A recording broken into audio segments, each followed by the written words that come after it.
வணக்கம். இது கேள்விக்களம்.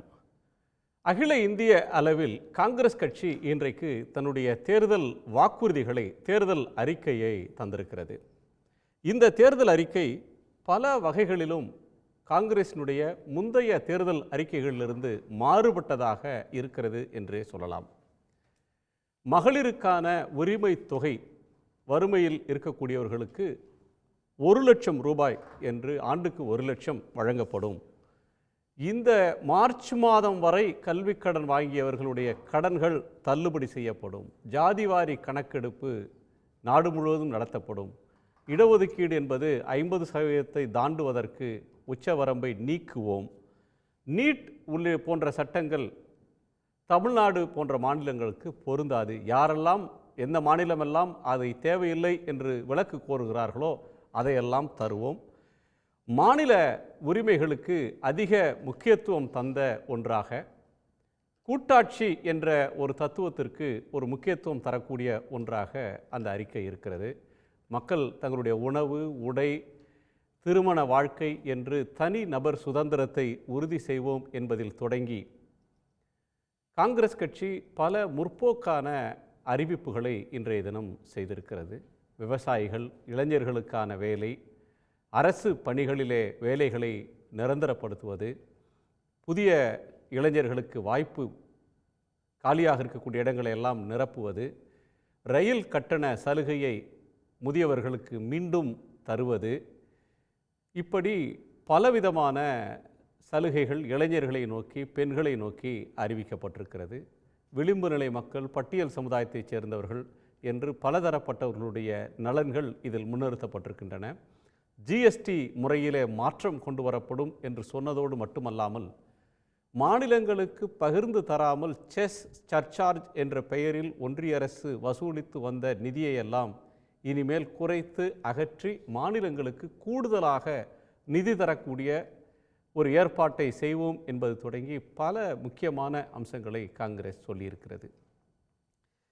10 ஆண்டு காலம் ஆட்சியில் இல்லாத நிலையில் 10 ஆண்டு கால நரேந்திர மோடி தலைமையிலான அரசுக்கு ஒரு மாற்று சிந்தனையை தரக்கூடியதாக, அல்லது அவர்கள் எதையெல்லாம் செய்ய தவறினார்கள், எதையெல்லாம், எந்த தரப்பெல்லாம் பாதிக்கப்பட்டிருக்கிறது என்று சீர்தூக்கி பார்த்து தரப்பட்ட வாக்குறுதியா இது என்கிற கோணத்திலும் நாம் இதை விவாதிக்கலாம். நம்மோடு இந்த அமர்வில் காங்கிரஸ் கட்சியினுடைய திரு இனியன் ராபர்ட் அவர்கள், பாரதிய ஜனதா கட்சியினுடைய பேராசிரியர் திருமதி ராஜலட்சுமி அவர்கள், எழுத்தாளர் திரு பி.ஏ. கிருஷ்ணன் அவர்கள், வலதுசாரி திரு எம். குமார் அவர்கள், இவர்களோடு பத்திரிகையாளர் திரு கார்த்திகேயன் அவர்கள் இணைந்திருக்கிறார்கள். அனைவருக்கும் வணக்கம்.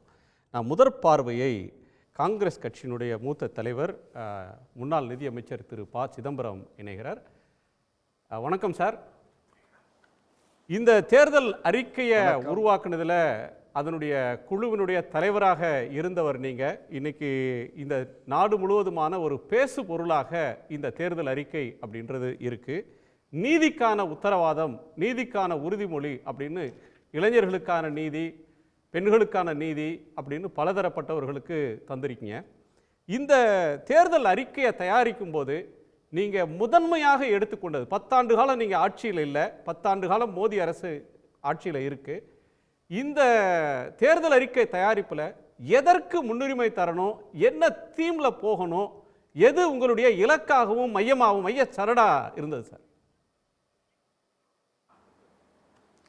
10 ஆண்டுகளில் தலையான பிரச்சனைகள் என்ன?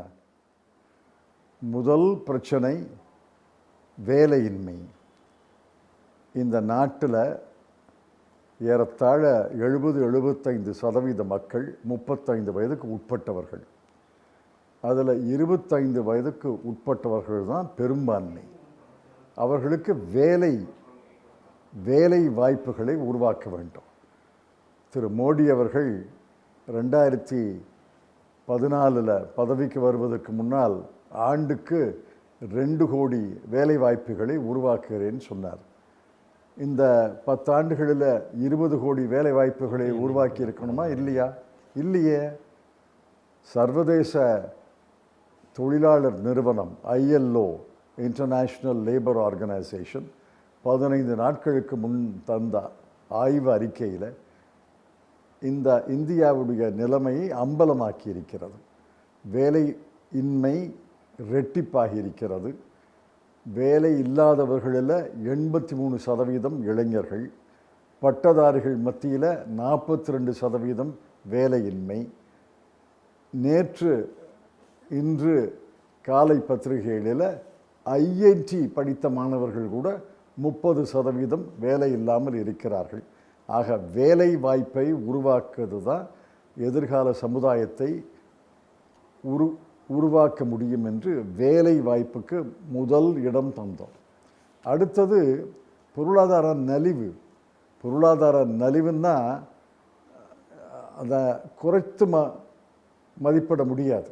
பொருளாதாரத்தில் எல்லா தரப்பினரும் நலிவடைந்திருக்கிறார்கள். உதாரணமாக விலைவாசி உயர்வு என்பது எல்லாரையும் பாதிக்குது. இந்த மேலே இருக்கிற 1% பாதிக்காத ஒழிய விலைவாசி உயர்வு என்பது எல்லாரையும் பாதிக்குது. ஆக பொருளாதார வளர்ச்சி ஏற்பட்டு உற்பத்தி பெருகி விலைவாசிகள் கட்டுக்குள்ளே இருந்தால் தான் அது பொருளாதாரத்தில் ஸ்திரத்தன்மை உள்ள நாடாக கருதப்படும். முதலீடு குறைந்து விட்டது. தனியார் முதலீடு அறவே கிடையாது. நிதியமைச்சர் தனியார் முனைவோரை பார்த்து கெஞ்ச வேண்டியிருக்கிறது. பிறகு அவர்களை எச்சரிக்க வேண்டியிருக்கிறது. அவர்கள் கெஞ்சலுக்கும் மசியவில்லை, எச்சரிக்கைக்கும் மசியவில்லை. தனியார் முதலீடு அறவே நின்று விட்டது. அரசு முதலீடு தான். இந்த ஆண்டு முதல் 3 மாதங்களில் வெளிநாட்டு முதலீடும் கணிசமாக குறைந்து விட்டது. ஆக முதலீடு செய்யணும், உற்பத்தி செய்யணும், எல்லார்களுக்கும் வேலை தரணும். அப்போ தானே உற்பத்தி பெருகும். உற்பத்தி பெருகினால்தானே செல்வம் பெருகும். ஆக 2 விஷயங்களை நாங்கள் தலையான பிரச்சனைகளாக எடுத்துக்கொண்டோம். ஒன்று வேலை வாய்ப்பை உருவாக்குவது, அடுத்தது விலைகளை கட்டுப்படுத்தி பொருளாதார ஸ்திரத்தன்மையை கொண்டு வருவது. சார், 2 முக்கிய விஷயங்களை சொல்கிறீங்க. அதை தாண்டி வேற 2 விஷயங்கள் உங்களுடைய தேர்தல் அறிக்கையில் முதன்மையாக இருக்குது.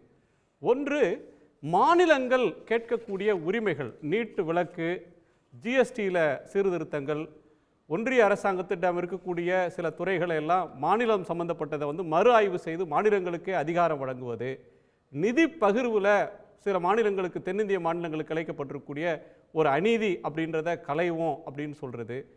இப்படி பல விஷயங்களை மாநில உரிமை, கூட்டாட்சி, அந்த கண்ணோட்டமும் இந்த தேர்தல் அறிக்கையில் ஒரு கூடுதல் முக்கியத்துவம் தரப்பட்டிருக்கு. அதற்கடுத்து கடந்த காலத்தில் இல்லாததை விட இந்த முறை சமூக நீதி அப்படின்ற ஒன்றுக்கு அழுத்தம் தந்திருக்கீங்க.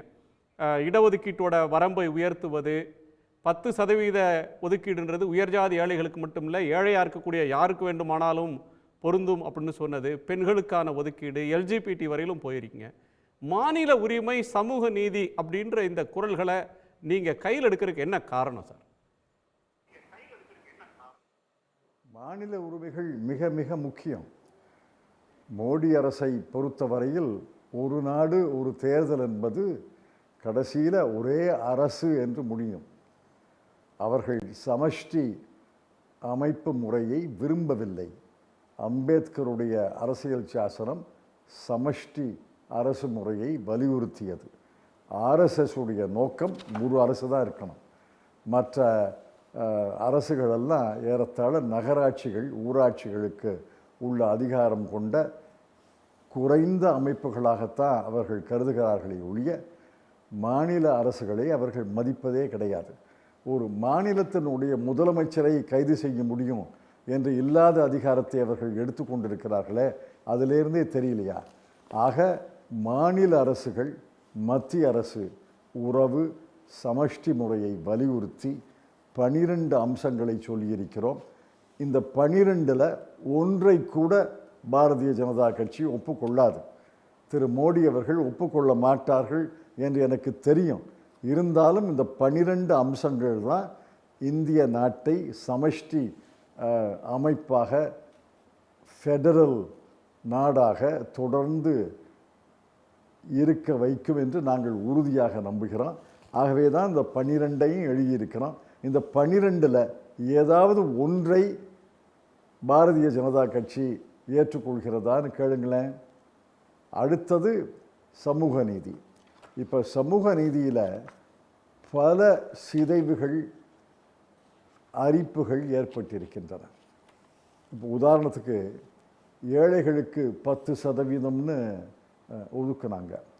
சரி, ஏழைகளுக்கு 10% ஒதுக்குறத ஏற்றுக்கொண்டால் கூட அதில் ஏன் ஏற்கனவே ஒதுக்கீடு பெற்றவர்களை எல்லாம் விலக்கணும்? அப்படின்னா என்ன?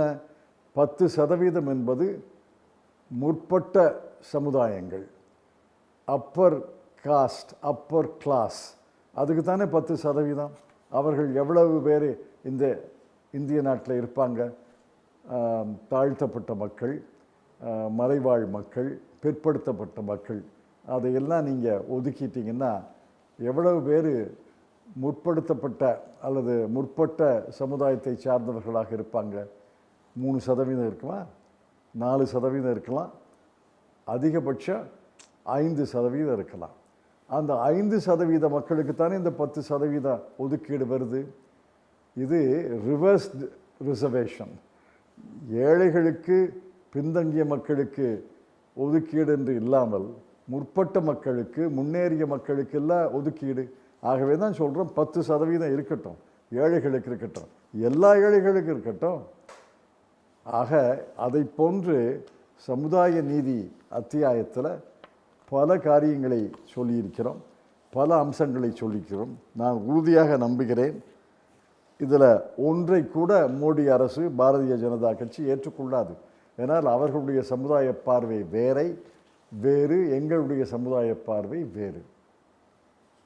சார், இந்த சமூக பார்வை வேறு அப்படின்றது மட்டும் இல்லை, பிஜேபி சொல்கிற ஒரு கிராண்ட் நரேட்டிவ் 2047 தான் இலக்கு, ஒரு வல்லரசு நாடு, 3வது பெரிய பொருளாதாரம், வளர்ந்த இந்தியா அப்படின்ற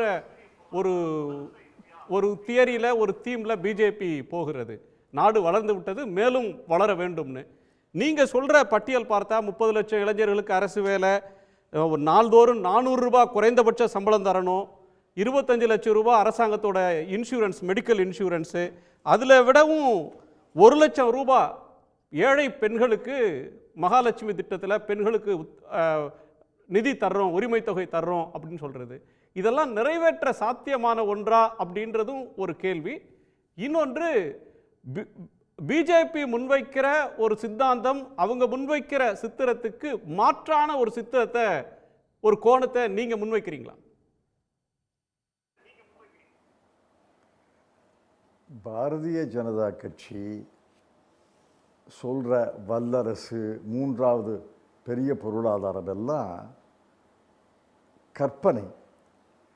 3வது பெரிய பொருளாதாரம்னா உலகத்தில் செல்வம் மிகுந்த நாடுகளில் தனிநபர் வருமானத்திலையா 3வது இடம்?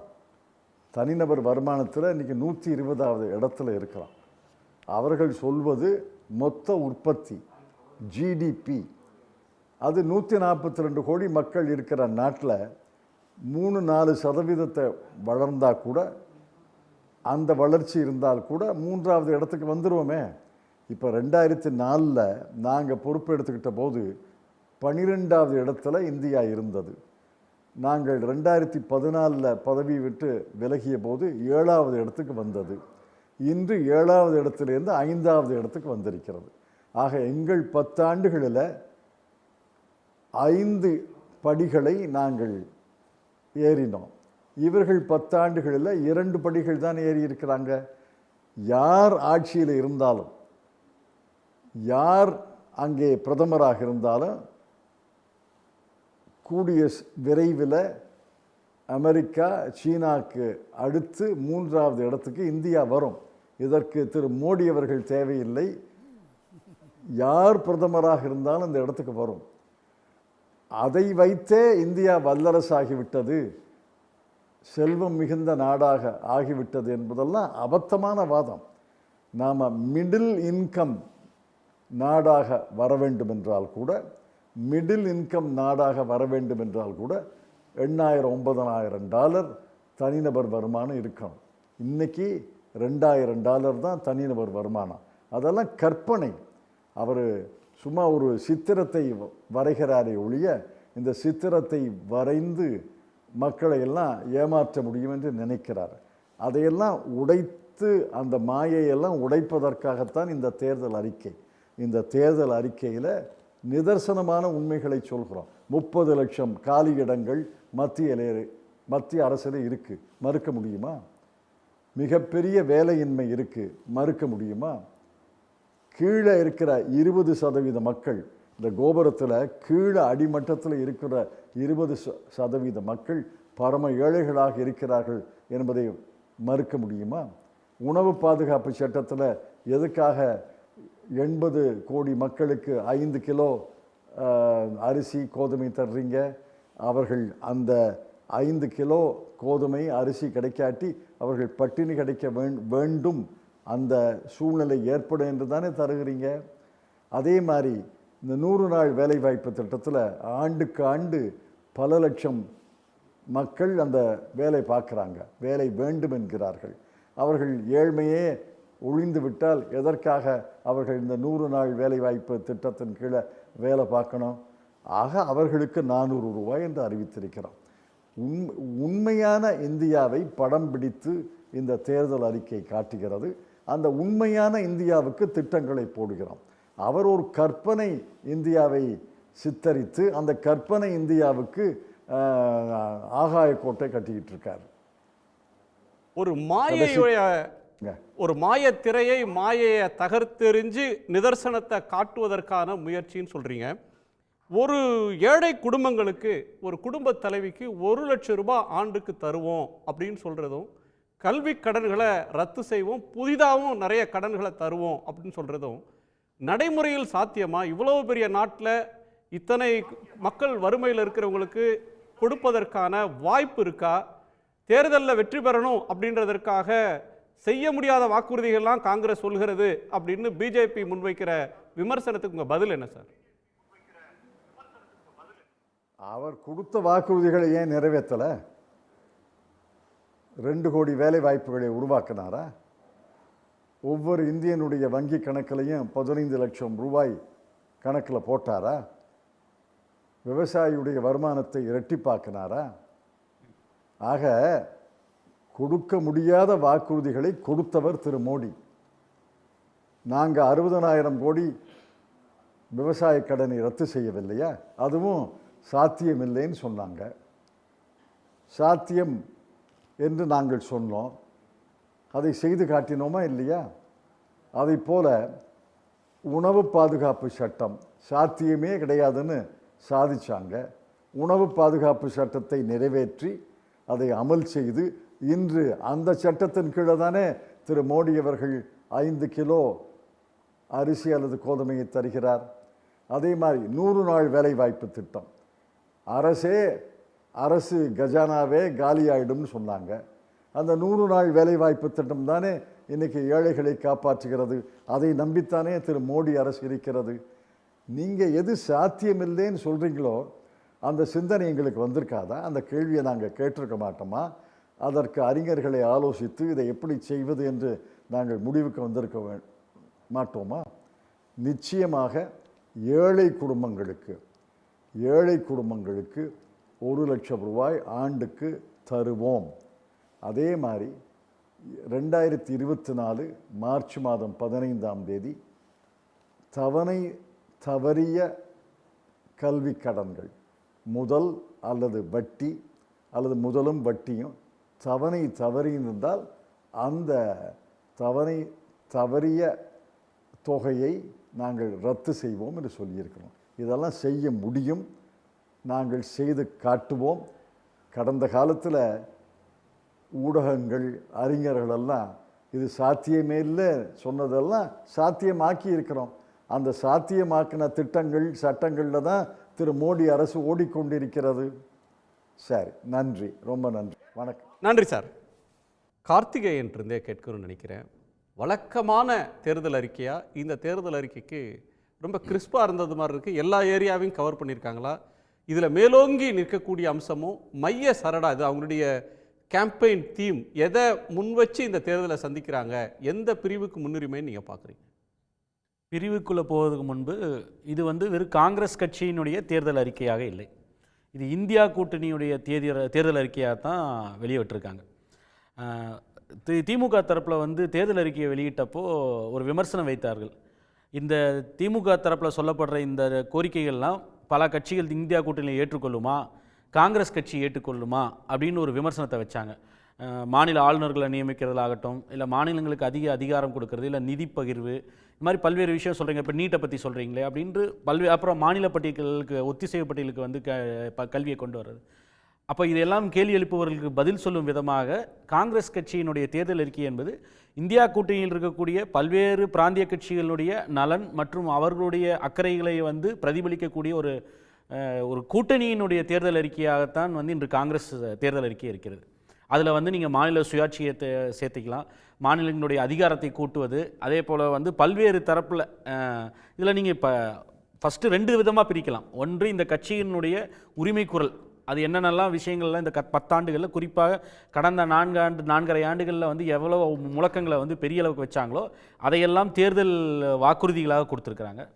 அதில் மாநிலங்களுக்கு உரிமை கொடுக்கறது, இல்லை இவர்கள் வந்து எப்படி வந்து ஒன்றிய விசாரணை அமைப்புகளால் வந்து பழிவாங்கப்படுகிறார்கள் அந்த விஷயத்தில் சரி, இல்லை மோடி அரசினுடைய ஊழல் ஒரு பக்கம், அதற்கப்புறம் பல்வேறு தரப்பு மக்களுடைய 10 ஆண்டு கால மோடி ஆட்சியில் நிர்வாக சீர்கேடு, இல்லை மேலாண்மை நிதி மேலாண்மை வந்து தவறாக இருந்ததனால் நாட்டிற்கு ஏற்பட்ட இழப்பு, குறிப்பாக இளைஞர்கள் மற்றும் பல்வேறு தரப்பட்ட மக்களுக்கு ஏற்பட்ட பாதிப்புகளிலிருந்து அவர்களுக்கான தீர்வாக வந்து பல்வேறு விஷயங்களை சொல்லியிருக்கிறார்கள். அப்போது ஒட்டுமொத்தமாக எல்லா செக்மெண்ட்டையும் பிரதிபலிக்கக்கூடிய ஒரு தேர்தல் அறிக்கையாகத்தான் இதை நம்ம பார்க்க முடியும். சரி, திரு கிருஷ்ணனுடைய கோணத்தை கேட்கலாம். திரு PAK, உங்கள் பார்வை இதில் என்ன? 30 லட்சம் அரசு வேலைகளை நிரப்புவோம் அப்படின்னு சொல்கிறது வட இந்தியாவில் தலைவிரித்து ஆடக்கூடிய வேலையில்லா திண்டாட்டம் அப்படின்ற ஒன்றை நோக்கி அவங்க பயணிக்கிறாங்க. அதுக்கு வந்து ஒரு சொல்யூஷன் அண்ட் அவர்களுடைய கவனத்தை பெறுவது அப்படின்ற கோணம் அதில் இருக்கா? அக்னிபாத் திட்டத்தை ரத்து செய்வோம், ஒரே நாடு ஒரே தேர்தல் அப்படின்றது கிடையாது. இந்த விவசாயிகள் போராட்டத்தை என்டார்ஸ் பண்ணுறது மாதிரி MSP பற்றின அறிவிப்புகள் இருக்குது. இது எவ்வளோ தூரம் அடைய சாத்தியம் அப்படின்றது ஒரு கோணம். காங்கிரஸ் தன்னுடைய கடந்த கால அணுகுமுறையிலிருந்து மாறி புதிய பாதையில் பயணம் பண்ணுறாங்க அப்படின்னு இதை பார்க்கலாமா? நிச்சயமாக அப்படி பார்க்க முடியும் தான் என்று நினைக்கிறேன். ஏனென்றால் காங்கிரஸ் முதலாக மாநிலங்களை கருத்தில் எடுத்துக்கொண்டு ஒரு தேர்தல் அறிக்கையை நமக்கு கொடுத்திருக்கிறது. அது ரொம்ப மிகவும் முக்கியமானது. ஆனால் இந்த அறிக்கை வந்து அது திமுகவுடன் கூட்டணியில் இருப்பதால் தான் நீட்டு பற்றி அல்லது மாநிலங்களின் உரிமை பற்றி போன்ற அந்த அந்த அந்த அறிவிப்புகள் வந்திருக்கின்றன. அகில இந்திய அளவில் இது காங்கிரஸுக்கு எவ்வளவு ஓட்டுகளை வாங்கி தரும் என்பது கேள்விக்குரியது. ஆனால் 30 லட்சம் வேலைகள் காலியாக இருக்கின்றன. அந்த வேலைகளை நாங்கள் நிரப்புவோம் என்று சொல்வது வட இந்தியாவில் மிக பெரிய வரவேற்பை பெறும் என்பதில் எனக்கு எந்த ஐயமும் இல்லை. ஆனாலும் நாம் ஒன்றை மறந்துவிடக்கூடாது. இந்தியாவில் ஒவ்வொரு வருடமும் 2 கோடி பேர்கள் வேலை அந்த அந்த அந்த வேலை ஸ்ட்ரீம் இருக்குது பாருங்கள், அந்த வேலை நதிக்குள் இறங்குகிறார்கள். 2 கோடிக்கு மேலே இறங்குகிறார்கள். இவர்களுக்கு எத்தனை வேலைகள் வாங்கி கொடுக்க முடியும் என்ற அந்த பிரச்சனையை இந்த தேர்தல் அறிக்கை வந்து அது அதிகம் கண்டுகொள்ளவில்லை என்று தான் நினைக்கிறேன். பாஜக அரசு நிச்சயம் கண்டுகொள்ளவில்லை. மோடி அவர்கள் 2 கோடி வேலையை நான் வாங்கி தருவேன் என்று ஒரு வாக்குறுதி கொடுத்தாலும் அதை அவருடைய பல வாக்குறுதிகளும் போகிற இந்த வாக்குறுதிகளும் அவர் மறந்துவிட்டார். ஆனால் காங்கிரஸ் வந்து 30 லட்சம் என்று சொல்லியிருக்கிறதே தவிர மற்றபடி வேலைகள் எவ்வாறு உண்டாக்கப்படும், வேலை வாய்ப்புகளை எப்படி மற்ற துறைகளில் உருவாக்க போறாங்கன்றதுக்கான திட்டங்களை சொல்லல அப்படின்றீங்க. அடுத்த பாயிண்ட்,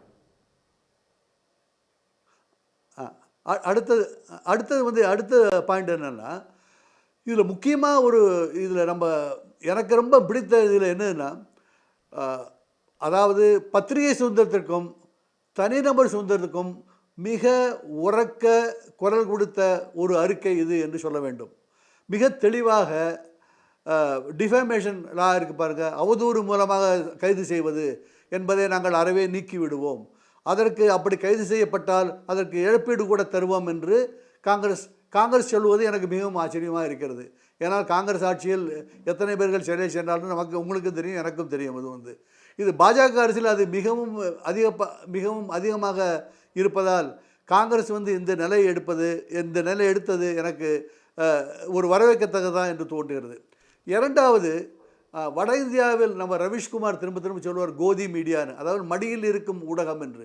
பாஜகவினுடைய குறிப்பாக சொல்லமானால் பாஜகவிட திரு நரேந்திர மோடி அவர்களின் மடியில் இருக்கும் ஊடகங்கள், குறிப்பாக ஆங்கில ஊடகங்களும் ஹிந்தி ஊடகங்களும் நான் பார்த்துக்கொண்டு என்னால் திருப்பி கூட ஒரு 5 நிமிஷம் கூட பார்க்க முடியாதபடி ஒரு சத்தம் போடக்கூடிய அந்த ஊடகங்களை பற்றி காங்கிரஸ் பேசி அந்த ஊடகங்களுடைய அந்த குரலை நாம் கொஞ்சம் தனித்து நாம் எல்லோரும் அந்த ஊடகத்தில் எல்லோரும் ஊடகத்தில் சேர்ந்து எல்லோரும் ஊடகத்தில் பேச ஒரு சுதந்திரத்தை அளிக்கப்படும் என்றும் அந்த அறிக்கை சொல்லியிருக்கிறது. இதுவும் வரவேற்கத்தக்கது. அடுத்தது மிக முக்கியமான ஒன்று, நம்முடைய பாதுகாப்பை பற்றி நரேந்திர மோடி அவர்கள் செய்ய தவறியதை பற்றி மிக தெளிவாக சொல்லியிருக்கிறது. சைனாவில், அதாவது நமது எல்லைப்புறத்தில் டோக்லாமில் நடந்ததை பற்றி பேசவே இல்லை. சைனாவிடம் 4000 ஸ்கொயர் கிலோமீட்டர் 4000 சதுர கிலோமீட்டர் பரப்பை லடாக்கில் விட்டு கொடுத்ததை பற்றி ஒருவரும் பேசக்கூட இல்லை. இதையெல்லாம் காங்கிரஸ் பேசி நாங்கள் இதுக்கு ஒரு தீர்வு காண முயல்வோம் என்றும் சொல்லியிருக்கிறது. ஆனால் இன்னும் மணிப்பூரை பற்றி மற்றபடி இன்னும் கொஞ்சம் எழுதியிருக்கலான்னு எனக்கு தோணுது. அஃப்கோர்ஸ் நான் நார்த் ஈஸ்டை பற்றி எழுதியிருக்காங்க, இன்னும் கொஞ்சம் அந்த பிரச்சனையை பற்றி இன்னும் கொஞ்சம் அந்த அறிக்கையில் பேசியிருக்கலாம் என்று தோன்றுகிறது. இந்த அறிக்கையில் குறைபாடு என்னவென்றால் அந்த சயின்ஸ் அண்ட் டெக்னாலஜியை பற்றி பேசவே இல்லை. சயின்ஸுங்கிற வார்த்தையே மிகவும் குறைவாகத்தான் இருக்கிறது. அடுத்தது, நிறைய திட்டங்களை அறிவித்து விட்டாலும் அதற்கு வருவாய் எங்கேருந்து வரும் என்பதை பற்றியும் இந்த அறிக்கை அதிகம் பேசவில்லை. எனவே இது உண்மையில் அரசுக்கு வந்தால் இதில் எத்தனை சதவீதம் இந்த அறிக்கையில் உள்ள திட்டங்கள் நிறைவேற்றப்படும் என்பது ஒரு கேள்விக்குறிதான் என்று நான் நினைக்கிறேன். ராஜலட்சுமி, ஒரு வழக்கமான காங்கிரஸ் அறிக்கை இல்லை, ஆனால் ஒரு பெண்களுக்கான தேசிய குறைந்தபட்ச ஊதியத்தையே 400 ரூபாயாக உயர்த்துவோன்றதில் தொடங்கி ஒரு ராஜஸ்தான் மாடல் இன்சூரன்ஸ், அது ஆண்டுக்கு 25 லட்சம் ரூபாய் வரையிலும் கேஷ்லெஸ் அந்த கார்டை கொண்டு போய் ஆஸ்பத்திரியில் சிகிச்சை பெறலாம் அப்படின்னு சொல்வது வரையிலுமான ஏராளமான அம்சங்கள் இதில். அப்புறம் 1 லட்சம் திட்டம் இருக்குங்க, மகாலட்சுமி திட்டம். 1 லட்சம் ஏழை பெண்களுக்கான திட்டம்னு சொல்லியிருக்காங்க. இதை பிஜேபி இதை எப்படி பார்க்குது? அதாவது அவங்க பாட்டுக்கு அள்ளி விட்டுருக்காங்க நிறையா. இது நீங்கள் பார்த்தீங்கன்னா ஒரு தமிழ்நாடு, கேரளா மாதிரி மாநிலங்களில் இருக்க ஒரு தேர்தல் அறிக்கை மாதிரி ஆல் இண்டியாவுக்கு அப்ளை பண்ணுறாங்க. அது எப்படி இது திராவிட மாடல் தேர்தல் அறிக்கை, அதாவது ஃபிட்டின் ஆகுமா என்னன்னு தெரியல. இங்கே ஏன்னா ஒரு பேஸ் இருக்குது, ஏற்கனவே பண்ணிக்கிட்டு இருக்காங்க, அது வேற. இவங்க இவ்வளவு நாளும் இதெல்லாம் பண்ணதே கிடையாது. நீங்கள் காங்கிரஸ்ல கர்நாடகாவில் பண்ணிட்டு இருக்காங்க, தெலுங்கானால இப்போ பண்ணிட்டு இருக்காங்க, சவுத் இந்தியாவில் பண்ணி, ராஜஸ்தான்ல அவங்க ஏற்கனவே பண்ணியிருக்காங்க. அதாவது மித்த இதில் நீங்கள் இதுக்கும் அடுத்ததுக்கும் டேலியே ஆகாது. நீ மாநிலங்களுக்கெல்லாம் பணம் கொடுப்பாங்கன்னா எங்கேருந்து கொடுப்பாங்க? அப்புறம் அங்கெல்லாம் கொண்டு இதெல்லாம் மகாலட்சுமி திட்டம்னு ஒன்று போட்டிருக்காங்க. ஒரு அல்ட்ரா ஒரு பண்ண முடியாத ஒரு திட்டம். 1 லட்சம் ரூபா எல்லா ஃபேமிலிக்கும், புவர் ஃபேமிலிக்கெல்லாம் கொடுப்போம் அப்படின்னு. அது எவ்வளவு எக்ஸேக்கருக்கு ஃபினான்ஸ் எல்லோருக்கும் சொல்ல அவங்க என்ன சொல்றாங்கன்னா ஆண்டுக்கு புவரஸ்ட் ஆஃப் த புவர்னா சமுதாயத்தில் ஏழைகளுக்கு தருவோம்ன்றாங்க. அந்தியோதயா அன்ன யோஜனான்னு முன்னாடி கொடுத்தாங்கல்ல பரம ஏழைகளுக்குன்னு, அது மாதிரி. அதாவது இதெல்லாம் கொடுக்க முடியுமா, கொடுக்க போகிறாங்களாங்கிறது அது வேறு விஷயம். அவங்களுக்கு ஒன்று நிறந்த விஷயமா தெரியுது, நம்ம ஆட்சிக்கு வரப்போகிறதுலன்னு.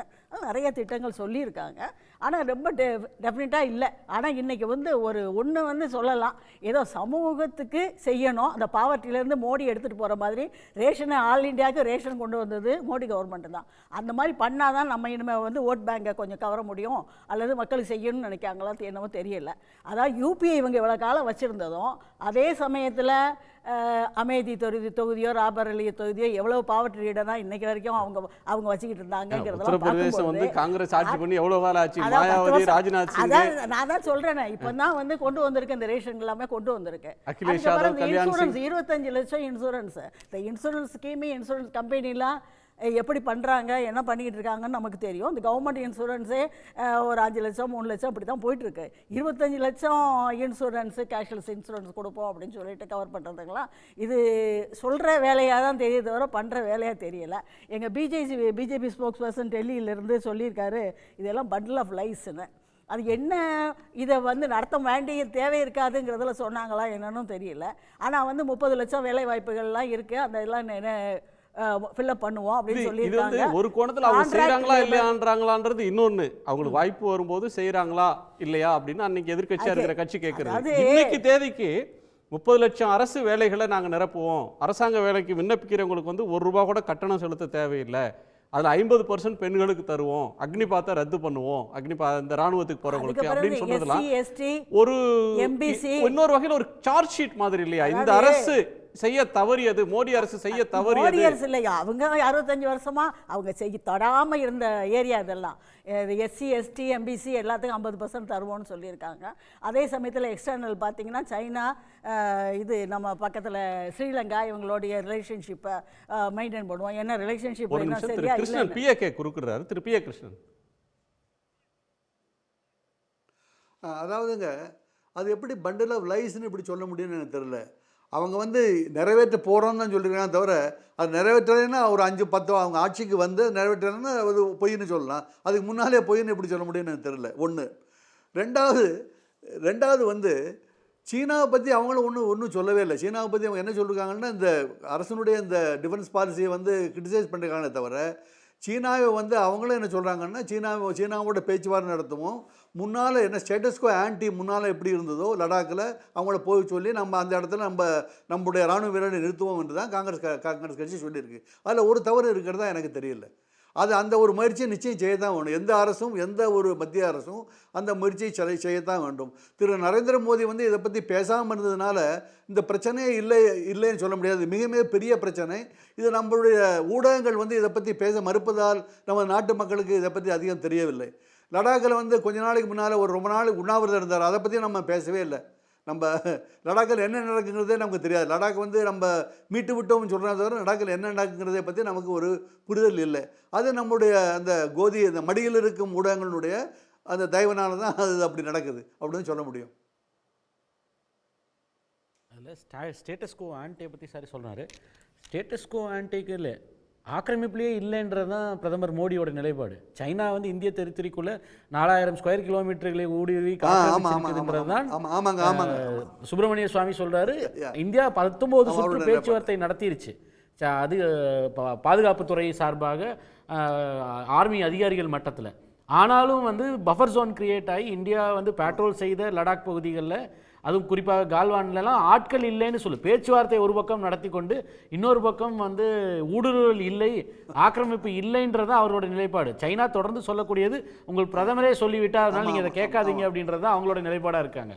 ஸோ அப்போது மோடி அவர்களுடைய பொய்யை அம்பலப்படுத்துறதை தான் அவர்கள் தேர்தல் வாக்குறுதியில் சொல்லியிருக்காங்க. அதை தான் நம்ம அதில் பார்க்க வேண்டியதாக இருக்குது. அதாவது இவங்க சொல்லும் பொழுதே என்ன பாகிஸ்தான் மற்ற பக்கத்தில் பாகிஸ்தான் பங்களாதேஷ் மீதி எல்லா நாட்டையும் விட்டுறாங்க. ஆக்சுவலாக பக்கத்தில் அந்த பக்கம் மியான்மார் இருக்குது, எல்லாத்தையும் விட்டாங்க. நீங்கள் இன்னொரு விஷயம் நீங்கள் பார்த்தீங்கன்னா நியாயக் பத்ரான்னு சொல்லிட்டு கொடுத்துருக்காங்க. இதுக்கு பேர் நியாயக் பத்ரான்னு இன்னும் எத்தனை நியாயம் இல்லாமல் சொல்ல போகிறோன்னா அப்படின்னு சொல்லி கொடுத்துருக்காங்க. அதாவது இந்த நியாயக் பத்ரா உண்மையாகவே நியாயமாக இருக்கிறதா அப்படின்னு பண்ணி பார்த்தா இந்த மினிமம் சப்போர்ட் ப்ரைஸ் ஃபார் அக்ரிகல்ச்சரிஸ்ட்னு சொல்லியிருக்காங்க. அது சுவாமிநாதன் கொடுத்ததை கொடுக்கணும். அதை ஏன் முன்னாடி கொடுக்கல? இந்த மினிமம் சப்போர்ட் ப்ரைஸ் கமிஷன் ரெக்கம் பண்ணணும். நீங்கள் மன்மோகன் சிங் பிரைம் மினிஸ்டராக இருக்கும்போது அவர் ப்ரைஸ் கமிஷன் சேர்மனாக இருந்தவர், மெம்பராக இருந்தவர், அவரே அதை இன்க்ளூட் பண்ணலை. அதை சொல்லிக்கிட்டே இருக்காங்களே தவிர அதை இம்ப்ளிமெண்ட் பண்ணுறதே கிடையாது. இதுதான் விஷயம். இது விவசாயிகளுக்கு பிரச்சனையாக தேர்தல் வாக்குறுதியாக குறைந்தபட்ச ஆதார விலை கொடுக்குறேன்னு சொல்லி தான் மோடி ஆட்சிக்கே வந்தார். வேளாண் பெருமக்கள் வந்து போராட்டத்தில் ஈடுபட்டப்போ அந்த வாக்குறுதி நிறைவேற்றன்னு சொல்லி தான் வந்து எம்.எஸ். சுவாமிநாதன் கமிஷனோட அறிக்கையை நிறைவேற்றன்னு சொல்லிட்டு தான் அந்த 3 சட்டங்களே பின் வாங்கிட்டாங்க. அது நடந்து முடிஞ்சு 2-3 வருஷம் ஆச்சு. இன்னும் இது வரைக்கும் அந்த குறைந்தபட்ச ஆதார விலையை மோடி அவர்கள் அமல்படுத்தவே இல்லையே. குறைந்தபட்சம் வந்து நீங்கள் வெட்டி பார்க்க வேண்டாம், மினிமம் சப்போர்ட் ப்ரைஸ்ன்ற குறைந்தபட்ச ஆதார விலையை கொடுக்கறதே இன்னும் நிறைவேற்றலையே. அதில் பல்சஸை இன்க்ளூட் பண்ணியிருக்கோம், ஏற்கனவே பிரதானியங்களையும் இன்க்ளூட் பண்ணியிருக்கோம். இதெல்லாம் வந்து பிஜேபி கவர்மெண்ட் செஞ்சுருக்கு. இது காங்கிரஸ் கவர்மெண்ட் வந்து இந்த மினிமம் சப்போர்ட் ப்ரைஸை ஒழுங்காகவே எடுத்துகிட்டு போகல. இது ரொம்ப முக்கியமான விஷயம். காங்கிரஸ் கோணத்தை கேட்டுருவோம் ராபர்ட்ட. என்னன்னா இந்த நியாய் பத்திரான்னு சொன்னாங்க. நியாய்க்கு சரியான தமிழ் மொழிபெயர்ப்பு நீதின்னா புரிஞ்சுக்கணும் நாம. நீதி, நியாயம், நீதி. அப்போ இந்திய அரசியலமைப்பு சட்டத்தில் இருக்கக்கூடிய பொருளாதார நீதி, சமூக நீதி, அரசியல் நீதி, இந்த 3 நீதி தான் இந்த மேனிஃபெஸ்டோ, இந்த தேர்தல் அறிக்கையினுடைய தீமாக இருக்கிறது. அந்த அடிப்படையில் இந்தியாவில் நிலவக்கூடிய இந்த 10 ஆண்டுகள் நிலவிய அனைத்து அட்டூழியங்களை சரி செய்யக்கூடிய, சீர்திருத்தம் செய்யக்கூடிய ஒரு பெரிய சாவியாக இது இருக்குது. நீதிக்கான உத்தரவாதம் மொழிபெயர்க்கணுமா? நீதிக்கான உத்தரவாதம், ஆமா, நீதிக்கான உத்தரவாதம் அல்லது கேரண்டி ஃபார் ஜஸ்டிஸ் அப்படின்னு நீங்க அதை புரிஞ்சுக்கலாம். மேடம் பேசும்போது பேசினாங்க போற போக்கில் அடிச்சு விடுறதுன்னாங்க.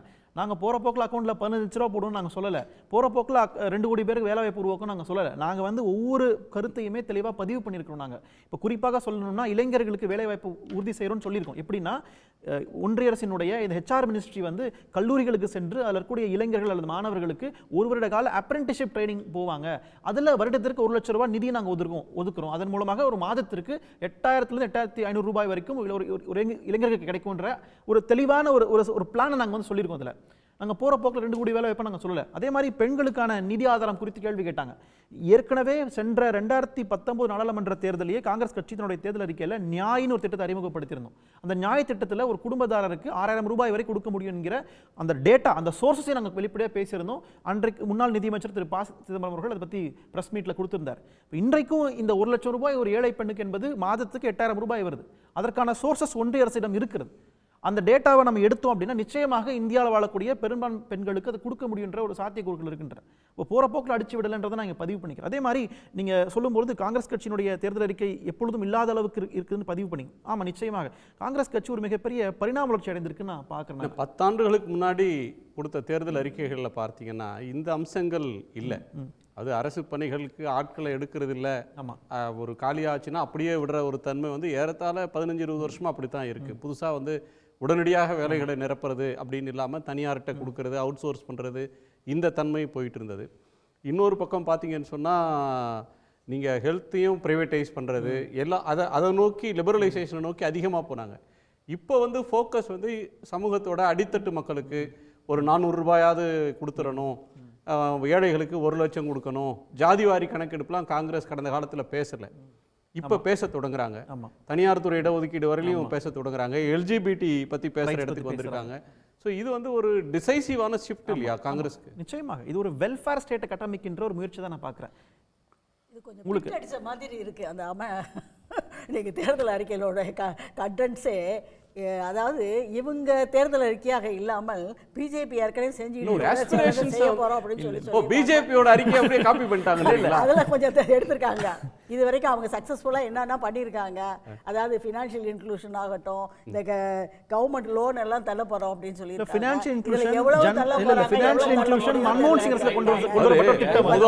கடன் தள்ளுபடி பண்ணவர் விபி சிங். அதாவது அவருடைய குறைந்த காலத்தில் வந்து விவசாய கடன், நேஷனலைஸ் பேங்க்ல வச்ச கடன்களுக்கு வந்து 10,000 ரூபாய் வரலையும் வச்ச கடனை வந்து தள்ளுபடி பண்ணார். அன்றைக்கி அது மிகப்பெரிய தொகை. அதுக்கு பிறகு கலைஞர் ஆட்சியில் 96 ஒரு பெரிய தள்ளுபடி அப்படின்றது ஒரு நடந்தது. இந்திய அளவில் இந்த 10 ஆண்டுகளில் எந்த தரப்புக்குமே அவங்க கடன் தள்ளுபடி பண்ணல. அதாவது கார்பரேட்ஸுக்கு டாக்ஸ் வைவரும் அவங்களுடைய வாரா கடன்களை தள்ளுபடி பண்ணாங்களே தவிர சாதாரண மக்கள் வாங்கின கல்வி கடனோ அல்லது அவங்களுடைய விவசாயிகளுடைய கடனோ எந்த கடனையும் தள்ளுபடி செய்கிற பல முறை கேட்ட போதும் கடன் தள்ளுபடி எங்கள் கொள்கை இல்லை அப்படின்னு ஜெட்லியும் சொன்னார், பிரைம் மினிஸ்டரும் சொன்னார். அது இந்த இது ஹாலிடேஸ்லாம் கொடுத்தாங்க ஸ்மால் அண்ட் மீடியம் இண்டஸ்ட்ரீஸுக்கு சில சமயத்தில் டிஃபிகல்ட் டைமில். அதுக்கு வந்து கடனுக்கு கொஞ்சம் ஒரு ஹாலிடேஸ் மாதிரி கொடுத்தாங்க. இது வந்து பரவாயில்ல இருக்கிற திட்டம் தான். அதே சமயத்தில் இவங்க எல்லா நீங்கள் பார்த்தீங்கன்னா அந்த மேனிஃபெஸ்டோவை கிளியராக பார்த்தீங்கன்னா தெரியும், ஏகப்பட்ட கடனை ஏகப்பட்ட இதை தள்ளுபடி பண்ணுவோம், அதெல்லாம் குறைப்போன்னு இருக்காங்க. அப்புறம் பணம் எங்கேருந்து வரும்? இவங்க மறுபடியும் அந்நிய நாட்டுக்கு 60,000 கோடி நீங்கள் கார்பரேட் முதலாளிகளுக்கு தள்ளுபடி செய்யும் பொழுது அந்த பணத்தை எடுத்து ஏழை மக்களுக்கு தள்ளுபடி செய்யறதுல எந்த குறையும் இல்லை. சரிங்களா? இங்கே நாங்கள் பேசக்கூடிய பொருளாதாரம் அதுதான். ஏழை மக்களுடைய பொருளாதாரம் உயரணும்னு நான் நினைக்கிறோம். அது ஏழை மக்களே இது வரைக்கும் அவங்க ஒன்றுமே பார்க்கல. இப்போ எல்லா ஏழை மக்களையும் மொத்தமாக மகாலட்சுமி திட்டமாக இருக்கட்டும், இந்த பெண்களுக்கு 50% விலை கொடுப்போம்னு. ஒரு நிமிஷம் அவர் பேசி முடிச்சுட்டு காங்கிரஸ் குரலை கேட்டுருவோம் முதல்ல. இல்லை அவங்க இந்த ஆட்சியில் பணக்காரர்களோட எண்ணிக்கை வந்து உங்களுக்கு உயர்ந்திருக்கிறது, ஏழைகளோட எண்ணிக்கை உயர்ந்திருக்கிறது, சிறிய பணக்காரர்கள் வந்து இங்கே வளர்ந்துருக்கிறாங்க, குவான்டிடேட்டிவாக வளர்ந்துருக்கிறாங்கன்றதை நம்ம இங்கே புரிஞ்சுக்கணும். நம்ம ரெண்டாவது இவங்க சொல்லும்போது நீங்கள் சொல்லிட்டு இருந்தீங்க அதிகமாக காங்கிரஸ் கட்சி இந்த முறை வந்து பொதுத்துறை நிறுவனம் சார்ந்து சோசியலிசம் சார்ந்து சில திட்டங்களை கொண்டு வந்திருப்பதாக நிச்சயமாக அதை நான் வரவேற்கிறேன். அதை ஏன் அப்படின்னா உங்களுக்கு சார் சொன்ன மாதிரி இது வெறும் காங்கிரஸ் கட்சியினுடைய தேர்தல் அறிக்கை என்பதை தாண்டி இதில் வந்து தென்னிந்தியாவினுடைய இன்ஃப்ளூன்ஸ் இதில் இருக்கின்ற மாதிரி நான் பார்க்குறேன். தென்னிந்திய அரசியல் கட்சியினுடைய இன்ஃப்ளூன்ஸ் அதில் அதிகமாக இருக்கிறது. இந்தியா கூட்டணி, சமூக நீதியை பேசிய வட இந்திய கட்சிகள் எல்லாரோட இன்ஃப்ளூன்ஸும் காங்கிரஸ் கட்சியில் இருக்கிறது. அண்ட் குறிப்பாக பேசணும்னா தலைவர் ராகுல் காந்தி சென்ற பாரத் ஜோடோ யாத்திரா 2 யாத்திரைகளில் மக்களிடம் சென்று கேட்ட கருத்துக்களுடைய ஒரு பிரதிபலிப்பாக இதை நான் பார்க்குறேன். அந்த அடிப்படையில் நீங்கள் சொன்ன மாதிரி இந்த தனியார் துறையில் இடஒதுக்கீடு என்பது ஒரு மிகப்பெரிய புரட்சியாக நான் பார்க்குறேன் நான். ஏன்னா இன்னைக்கு அரசு துறை நிறுவனங்கள்லாம் ஒரு பக்கம் குறைஞ்சிக்கிட்டு வருகிற சூழ்நிலை, தனியார் மயமாக்கலாக இருக்கணும், இல்லை தாராளமய கொள்கைகளாக இருக்கும் பொழுது இந்த கார்ப்பரேட் கம்பெனிகளுக்குள்ள இடஒதுக்கீடு கொண்டு வருவோம் அப்படின்னு சொல்றது ஒரு மிகப்பெரிய சமூக மாற்றத்துக்கான விதையா பார்க்குறேன். அதே மாதிரி சாதிவாரி கணக்கெடுப்பு இந்தியாவிலேயே முதல் முறையாக சாதிவாரி கணக்கெடுப்பு எடுத்த கட்சி காங்கிரஸ் சொல்றாங்க. அந்த 2011 எடுத்த டேட்டாவை ரிலீஸ் பண்ண விடாம பாராளுமன்றத்தை முடக்கி 3 வருஷம் வச்சிருந்தது யாரு? இந்த பிஜேபி அரசு தான். அதுதான் 2G ஸ்பெக்ட்ரம் வெளியே கொண்டு வந்ததுக்கான காரணம் நான் நினைக்கிறேன். நீங்க வந்து இல்லாத ஒன்றை இருக்குன்னு 3 வருஷமா வாதாடி பாராளுமன்றத்தை முடக்கி சாதிவாரி கணக்கெடுப்பு டேட்டாவை வெளியில வராம பார்த்துட்டாங்க பிஜேபி 2011 இருந்து 14 வரைக்கும். ஆனா மோடி என்ன சொன்னாரு 2014 நாடாளுமன்றத்தில் பிரச்சாரத்தில், நான் ஆட்சிக்கு வந்தனா சாதிவாரி கணக்கெடுப்பு டேட்டாவை ரிலீஸ் பண்ணுவேன்னு சொன்னார். ரிலீஸும் பண்ணல, புதுசா டேட்டாவும் எடுக்கல. 10 வருஷம் ஓபிசி மக்களை ஏமாத்திருக்காங்க. அப்போ நாங்கள் வெளிப்படையாக நாங்கள் பேசுகிறோம், நாங்கள் ஆட்சிக்கு வந்தால் மீண்டும் சாதிவாரி கணக்கெடுப்பு எடுப்போம், அதன் அடிப்படையில் இடஒதுக்கீட்டை நீட்டிக்கணுமா வேண்டாமான்ற விவாதத்துக்கு பேர்லாம் நாங்கள் சொல்கிறோம்.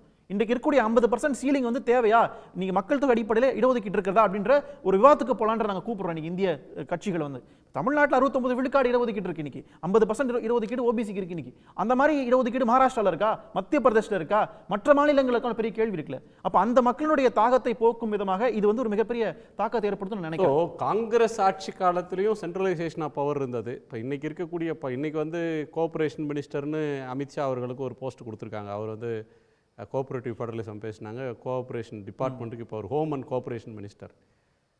காங்கிரஸ் பீரியடில் நிறைய பொதுப்பட்டியலில் இருக்கக்கூடிய துறைகளுக்கு ஒன்றிய அரசின் துறையாகவே யூனியன் லிஸ்ட்டில் இருக்கிறதாவே கருதி சென்ட்ரலைசேஷன் அப்படின்ற ஒன்று இப்போ பிஜேபி இன்டென்ஸாக பண்ணாங்கன்னா காங்கிரஸும் அதுக்கு வந்து விதிவிலக்கு இல்லை. அவங்க வந்து மாநிலங்களை பெருசாக எம்பவர் பண்ணணும் அப்படின்ற கோணத்தில் அவங்க கடந்த காலத்தில் அணுகலை. இப்போ வந்து ஒரு முக்கியமான திருப்பம், அவங்களுடைய அணுகுமுறையில் ஒரு பெரிய மாற்றம் ஒன்று வந்திருக்கு. அப்படின்னா காங்கிரஸ் வந்து 10 வருஷம் எதிர்க்கட்சியாக படிச்சுக்கிட்ட படிப்பினையா? இல்லை, அப்படி ஒன்றும் சொல்லிட முடியாது. நீங்கள் உலக அளவிலான மாற்றங்கள் இது பெரிய காரணமாக நான் பார்க்குறேன். உலகம் பல தளத்தை தாண்டி வந்திருக்குது. மன்னராட்சியிலிருந்து, நிலப்பிரபுத்துவ கட்டமைப்பிலிருந்து, காலனி ஆதிக்கத்திலிருந்து இன்றைக்கு உலகம் நகரக்கூடிய இடமே என்ன, கூட்டாட்சி தத்துவம் தான். அந்த அடிப்படையில் இங்கே காங்கிரஸ் கட்சி இதை உணர்ந்திருக்கிறது. இங்கே வந்து நீங்கள் மாநிலங்களுக்கான உரிமை கொடுப்பதன் மூலமாகத்தான் நீங்கள் வந்து ஒன்றிய அரசை காப்பாற்ற முடியும் என்கிற ஒரு புரிதலுக்கு வந்திருக்கோம், ஒரு முதிர்ச்சி வந்திருக்கீங்க. அந்த அடிப்படையில் தான் இந்த மாதிரி திட்டங்களை நாங்கள் வந்து வழங்கியிருக்கிறோமே தவிர மற்றபடி எங்களுக்கு இதில் 10 ஆண்டுகள் எதிர்க்கட்சியாக இருந்ததனுடைய பாடம்னுலாம் சொல்கிறதுக்கு எதுவும் இல்லை. அடிப்படையிலேயே உலகம் அதை நோக்கி தான் போயிட்டு இருக்கிறது அப்படின்னு நான் புரிஞ்சுக்கிறேன். திரு குமார், உங்கள் பார்வை என்ன, உங்கள் விமர்சனம் என்ன? பிஜேபி மிஸ் பண்ண இடத்தெல்லாம் காங்கிரஸ் தொடுதுன்னு பார்க்குறீங்களா? காங்கிரஸ் ஆரம்பித்து கிட்டத்தட்ட 139 வருஷம் ஆகியிருக்கிறது. இன்றைக்கு இந்த 47க்கு பிறகு காங்கிரஸ் இப்போ இந்த பாஜகவாக இருக்கட்டும், மற்ற கட்சிகளாக இருக்கட்டும், எல்லா கட்சிக்குமே மூத்த கட்சி காங்கிரஸ் கட்சி தான். அவங்க சொன்னதையே ஒரே கரண்டி மாவை மாற்றி மாற்றி போட்டு இப்போ இன்றைக்கி பேப்பர் ஒர்க் பண்ணி அதன் மூலம் ஏதாவது உயிர் பிடிச்சிடலாமா, எழுந்து நிற்கலாமான்னு நினைக்கிறாங்க. பட் அதுலையாவது உண்மையை அதுலையாவது ஒரு உண்மை யதார்த்தத்துக்கு தொடர்பு இருக்கிற மாதிரி போட்டால் கூட பரவாயில்ல. 1 லட்சம் ரூபாய் பெண்களுக்கு நாங்கள் கொடுப்போம், ஆண்டுதோறும் கொடுப்போம்னு சொன்னால் அது நிதி, அதோட கணக்கு கால்குலேட்டரில் போட்டு பார்த்தாங்களா? வருஷத்துக்கு இன்றைக்கி ஆண்களுடைய சதவீதத்தை விட இன்றைக்கி பெண்களுடைய சதவீதம் ஜாஸ்தியாக இருக்குது பாப்புலேஷனில். இப்போ 1 லட்சம் ரூபா கொடுத்தா என்ன ஆகும்? 1 லட்சம் ரூபானா மாதத்துக்கு 8000 ரூபாய் சார். மாசத்துக்கு நான் வருஷத்துக்கு தான் கேக்குறேன் உங்களை. வருஷத்துக்கு அவங்க தேர்தல் அறிக்கையில சொல்லிருக்கிற வாசகமே வந்து the Congress resolves to launch Mahalakshmi scheme to provide 1 lakh per year to every poor Indian family as an unconditional cash transfer. The poor will be identified among the families in the bottom of the income pyramid. அது வருமானத்துல மிக மிக அடித்தட்டுல ஏழையில இருக்கக்கூடிய வறிய குடும்பங்களை கண்டுபிடிச்சு அந்த பெண்களுக்கு தருவோம்ன்றாங்க. அது முடியாத ஒண்ணா என்ன? அது எத்தனை பர்சன்டேஜ் இருக்கு? கிட்டத்தட்ட 43% இருக்கிறது. இல்ல அரசு கிட்ட நிறைய சாம்பிள் டேட்டா இருக்குது. அவரோட பாயிண்ட் சொல்லி முடிச்சிரு. ஏழை எளிய மக்கள் இருக்கிறார்கள், ஏழை பெண்கள் இருக்கிறாங்க. 43 லட்சம் பெண்களுக்கு ஆண்டுதோறும் 1 லட்சம் ரூபாய் கொடுத்தா அரசாங்கத்துக்கு பணம் எங்க இருந்து, அந்த பணம் எங்க இருந்து சார் வருதுன்னு குமார் சார், நான் அது கேட்குறேன் ஒரு நிமிஷம் சார், ஒரு நிமிஷம். தமிழ்நாடு மாதிரி ஒரு மாநிலம் இப்போ வந்து ஏறத்தாழ ஜிஎஸ்டி வந்த பிறகு மாநிலங்களுக்கு வரி போடுற சுதந்திரம், நிதி அதிகாரம், நிதி சுதந்திரம் அப்படின்ற ஒன்று ஃபிஸ்கல் அட்டானமியே போயிடுச்சு. சொந்த வருவாயில் கிடைக்கிற நிதியில் ஒரு மாநிலத்தை நிர்வாகம் பண்ணுற ஒரு ஸ்டேட்டு 1,18,00,000 பேருக்கு மாதம் 1000 ரூபா கொடுக்கும்போது நீங்கள் வந்து சென்ட்ரல் ஜிஎஸ்டி, கலால், இன்கம் டேக்ஸ், சர்சார்ஜ், செஸ்ஸு, இன்னும் என்ன கஸ்டம்ஸு, இன்னும் எத்தனை வகையான வரிகள் இருக்கோ அத்தனையும், அண்ட் உலகம் முழுக்க கடன் வாங்குற சுதந்திரம். ஏன்னா மாநிலத்துக்கு கடன் வாங்குறதுக்கு வரம்பு இருக்குது.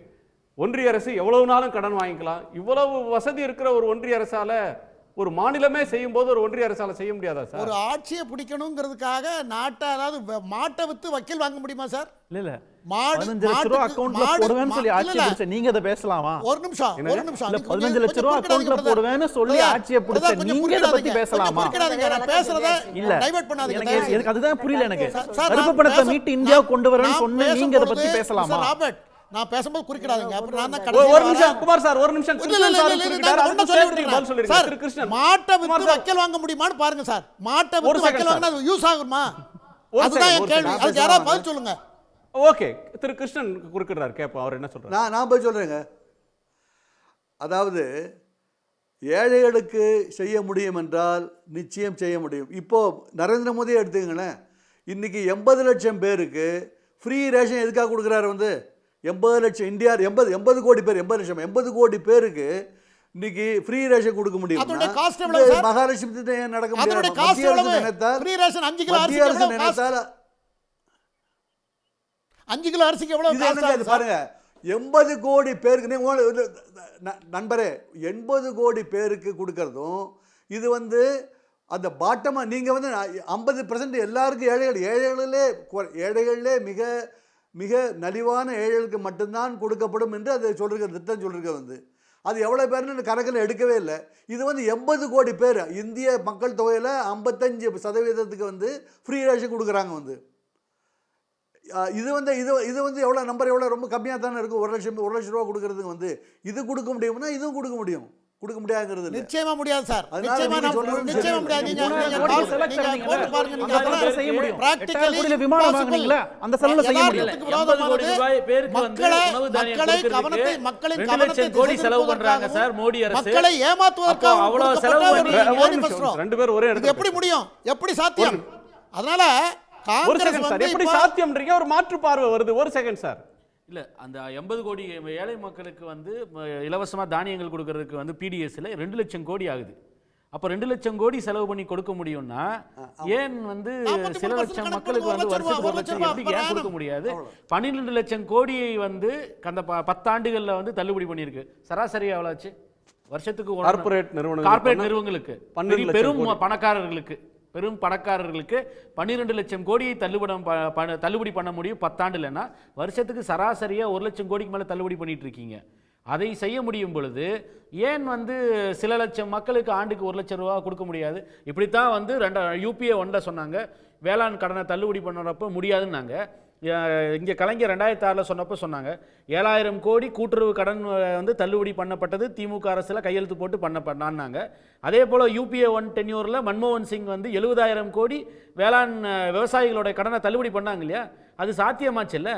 ஆனால் அதை பற்றி வந்து பாராளுமன்றத்தில் கேள்வி என்னப்போ, இப்போ வேளாண் மக்களுடைய வந்து விவசாயிகளுடைய கடனை தள்ளுபடி பண்ணுவதற்கு சாத்தியமே இல்லை, அதுபோல் ஒரு பரிசீலனையே கிடையாதுன்னு சொல்லி தான் பிரதமர் மோடியினுடைய நிதியமைச்சர் நிர்மலா சீதாராமன் மற்றும் வந்து அருண்ஜேட்லி 2 பேருமே சொன்னாங்க. ஒரு நிமிஷம் திரு குமார், நம்ம வந்து முதல்ல ஒரு பக்கம் ஒரு செகண்ட் சார். முதல்ல வந்து பிஜேபி ப்ரொஜெக்ட் பண்ற இந்தியா அப்படின்ற ஒன்று வந்து இந்தியா ஒளிர்கிறது, அது இந்தியா வல்லரசு ஆயிடுச்சு, இந்தியா வளர்ந்துருச்சு, இந்தியா வந்து 3வது பொருளாதாரமாக உலகத்தின் பெரிய பொருளாதாரமாக போகுதுன்னு ஒரு பெரிய கிராண்ட் நரேட்டிவை பிஜேபி சொல்லுது. காங்கிரஸ் வந்து இல்லை, இந்தியாவில் இருக்கக்கூடிய பாதி பேருக்கு மேலே வருமானத்தில் பின்தங்கிய நிலைமையில் இருக்காங்க, இந்தியாவில் சொத்து இருக்கான்னா இருக்குது, செல்வம் இருக்கான்னா இருக்குது, அது மேலே இருக்கிற 1%லேருந்து 10%, உயர்ந்த அடுக்கில் இருக்கிற 10% ஆள்கிட்ட எல்லா சொத்தும் முடங்கிடுச்சு, ஏழ்மை இன்னைக்கு இருக்குது, அடித்தட்டு மக்கள் இருக்கிறாங்க, அதை அக்னாலஜ் பண்ண வேண்டிய இடத்துக்கு காங்கிரஸ் பிஜேபியை கொண்டு வந்து விட்டுருக்கா? இந்த அறிவிப்பு மூலமா? நான் முதல்ல இந்த பெரிய நிறுவனங்களுக்கு தள்ளுபடி பண்ணதை பற்றி சொன்னாங்க இல்லையா, அதுக்கு சொல்லிட்டு நான் அப்போ நீங்கள் சொல்கிறதுக்கு நான் வர்றேன். அதாவது தொழில் நிறுவனங்கள் அதனுடைய ஆயுள் காலத்தில் அது கட்டியிருக்கிற வருமான வரியை நீங்கள் கணக்கு பார்த்தீங்கன்னா அவங்களுக்கு இருக்கிற கடன் பிரச்சனையை விட ஜாஸ்தியாக அவங்க அரசுக்கு வருவாயாக கட்டியிருக்காங்க. அதெல்லாம் கணக்கில் எடுத்து தான் அதனுடைய வருமானங்கள் அதனால் அரசுக்கு வந்த வருமானங்களால் கணக்கில் எடுத்து தான் நலிந்த நிறுவனங்களுக்கு சில சலுகைகள், அது உலகம் பூரா இருக்கிற ஒரு லாஜிக் தான், அதன்படி பண்ணியிருக்காங்க. தவிர அது செத்து போற கணக்கு கிடையாது. ஒருத்தர் வந்து 1 லட்சம் ரூபாய் சார், ஒரு 5 லட்சம் ரூபாய் சம்பளம் வாங்குற ஒருத்தர், ஒரு எம்ப்ளாயி 10 வருஷம் வந்து டாக்ஸ் கட்டுறாரு, வருஷத்துக்கு 10 லட்சம் ரூபாய் டாக்ஸ் கட்டுறாரு அரசுக்கு. அவருக்கு வந்து வேலை திடீர்னு போயிடுது, சாஃப்ட்வேர் கம்பெனி க்ளோஸ் பண்ணிடுறாங்க. அவங்களுக்கு வந்து 10 லட்சம் ரூபாய் திருப்பி கொடுக்க போறீங்களா? அப்படியே கொடுக்குற மாதிரியான தன்மை இருக்கா? அது சட்டப்படியானது அல்ல. இன்கம் டாக்ஸ் சட்டத்தில் அந்த மாதிரி கிடையாது. ஆனால் என்ன சார், கார்ப்பரேட்டுக்கு ஒண்ணு, தனி மனுஷனுக்கு ஒண்ணா சார்? அரசுக்கு அந்த பவர் இருக்கு. அரசுக்கு இந்த நிறுவனத்தால என்ன வருமானம் வந்தது அரசுக்கு, அது நலிந்து போய்விட்டது. இது சத்தான் கணக்கு கிடையாது. அந்த கம்பெனி திரும்ப வளர்ந்ததுன்னா அதுல இருந்து வாங்குறதுக்கு அதுல அடிப்படை காரணங்கள் இருக்கிறது. ஆகையினால அதை எல்லாமே தள்ளுபடி பண்ணிட்டதாக பேச வேண்டிய அவசியமே இல்லை. இதை பலமுறை நிதியமைச்சர் சொல்லியிருக்கிறார்கள். அதை தயவு செய்து புரிந்து கொள்ள வேண்டும். ரெண்டாவது, இப்போ அந்த காங்கிரஸ் வந்து நான் என்ன சொல்கிறேன், இந்த முதல்வன் திரைப்படம்னு ஒன்று வந்தது, அந்த திரைப்படத்தில் என்னென்னலாம் அர்ஜுன் பண்ணாரோ அதை போல் பண்ணி நம்ம ஆட்சியை பிடிக்கலான்னு நினச்சிருக்காங்க. ஆனால் இந்த வித்தை மக்கள் எல்லாத்துக்கும் தெரியும். இந்த வித்தை பேப்பரில் ஒரு 4 ரூமில் உட்காந்துக்கிட்டு பேப்பரில் அழகான பேப்பரில் 100கணக்கான கிளாஸை டைப் பண்ணி மக்கள்கிட்ட இதுதான் எலெக்ஷன் மேனிஃபெஸ்டோன்னு சொன்னால் நிறைவேற்ற வேணும் இல்லை ஐயா? நிறைவேற்றுறதுக்கு ஃபண்டுக்கு எங்கே போவாங்க? அரசுக்கு எங்கேருந்து வருமானம் வரும்? அரசுக்கு வருமானம் நம்ம கட்டுற டேக்ஸு, மற்ற சோர்சஸ், இதை வச்சு எத்தனையோ சமாளிக்கணும். இராணுவத்தை சமாளிக்கணும், வெளிநாட்டு தூதரங்களை சமாளிக்கணும், நாட்டில் பஞ்சம் பட்டினி வந்து அதை சமாளிக்கணும், மாநிலங்களுக்கு ஏற்படக்கூடிய பிரச்சனைகளை வந்து பஞ்சம் பட்டினி வந்தா எங்க சமாளிச்சீங்க சார்? வெள்ளம் வந்துச்சு, சென்னைக்கு வெள்ளம் வந்தது, தூத்துக்குடின்ற ஒரு ஊரே அடிச்சிட்டு போச்சு, என்ன பண்ணாங்க? 1 லட்சம் கொடுப்பேன், இவருக்கு 1 லட்சம் கொடுப்பேன், எங்க இருந்து கொடுப்பாங்க? பஞ்சம் பட்டினின்னா கர்நாடகால பஞ்சம் வந்திருக்கு, வறட்சி.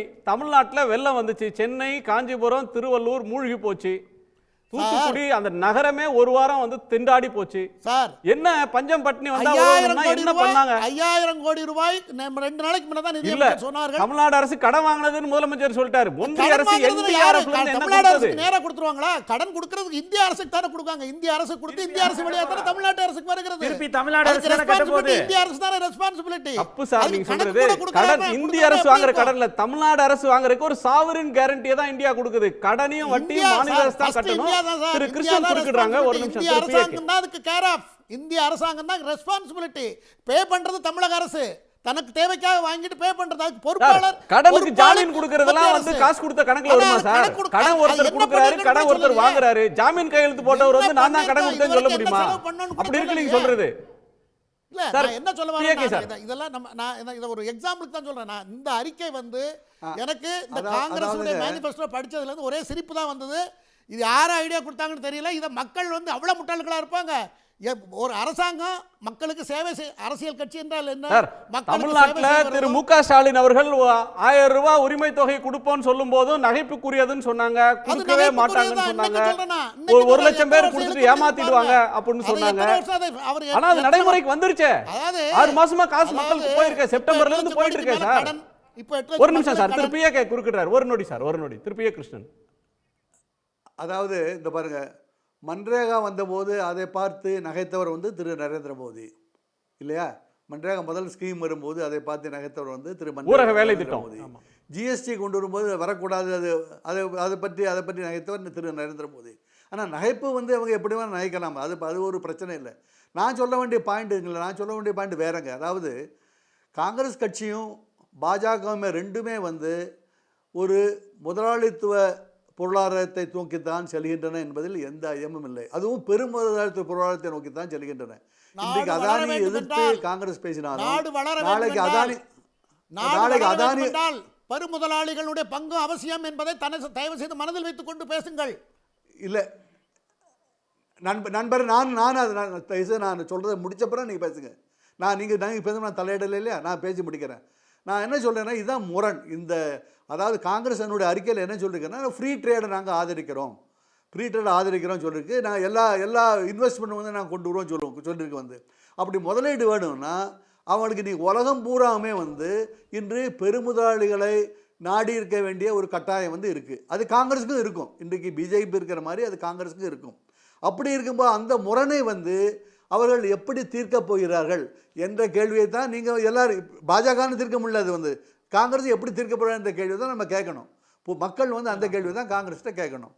காங்கிரஸ் வந்து இது எப்படி தீர்க்க போகிறீங்க, நீங்கள் எப்படி இதை கொண்டு வர போகிறீங்க, நீங்கள் அதானி ஏற்றாங்க, இன்னும் வேறு யார் வர போகிறாங்க, நீங்கள் எப்படி கொண்டு வர போகிறீங்க, அதான் மொனாபலியை வந்து நீங்கள் எப்படி அவாய்ட் பண்ண போகிறீங்க, அது எப்படி முடியும்? அதாவது இன்றைக்கி உலக சூழலில் இன்றைக்கி முதலாளித்துவம் வந்து அவ்வளவு ஒரு வீறு நடை போட்டுக்கொண்டிருக்கிற அந்த சூழலில் வந்து அந்த முதலாளித்துவம் எப்படி நீங்கள் எதிர்க்க முடியும்? நீங்கள் ஒரு தனி முதலாளி எதிர்க்கிறது வேறு விஷயம். அதானி போனால் வேறு இன்னொரு ஆடு வருவார், இன்னொரு ஆடு வருவார், எக்ஸ் போனால் ஒய் வருவார் அந்த இடத்துல. அப்படி தான் இந்தியாவில் நடந்திருக்கு. முன்னால் நம்ம டாட்டா பிர்லா சொல்லிட்டு இருந்தோம், இப்போ அம்பானி அதானி சொல்லிட்டு இருக்கோம். அப்படி தானே?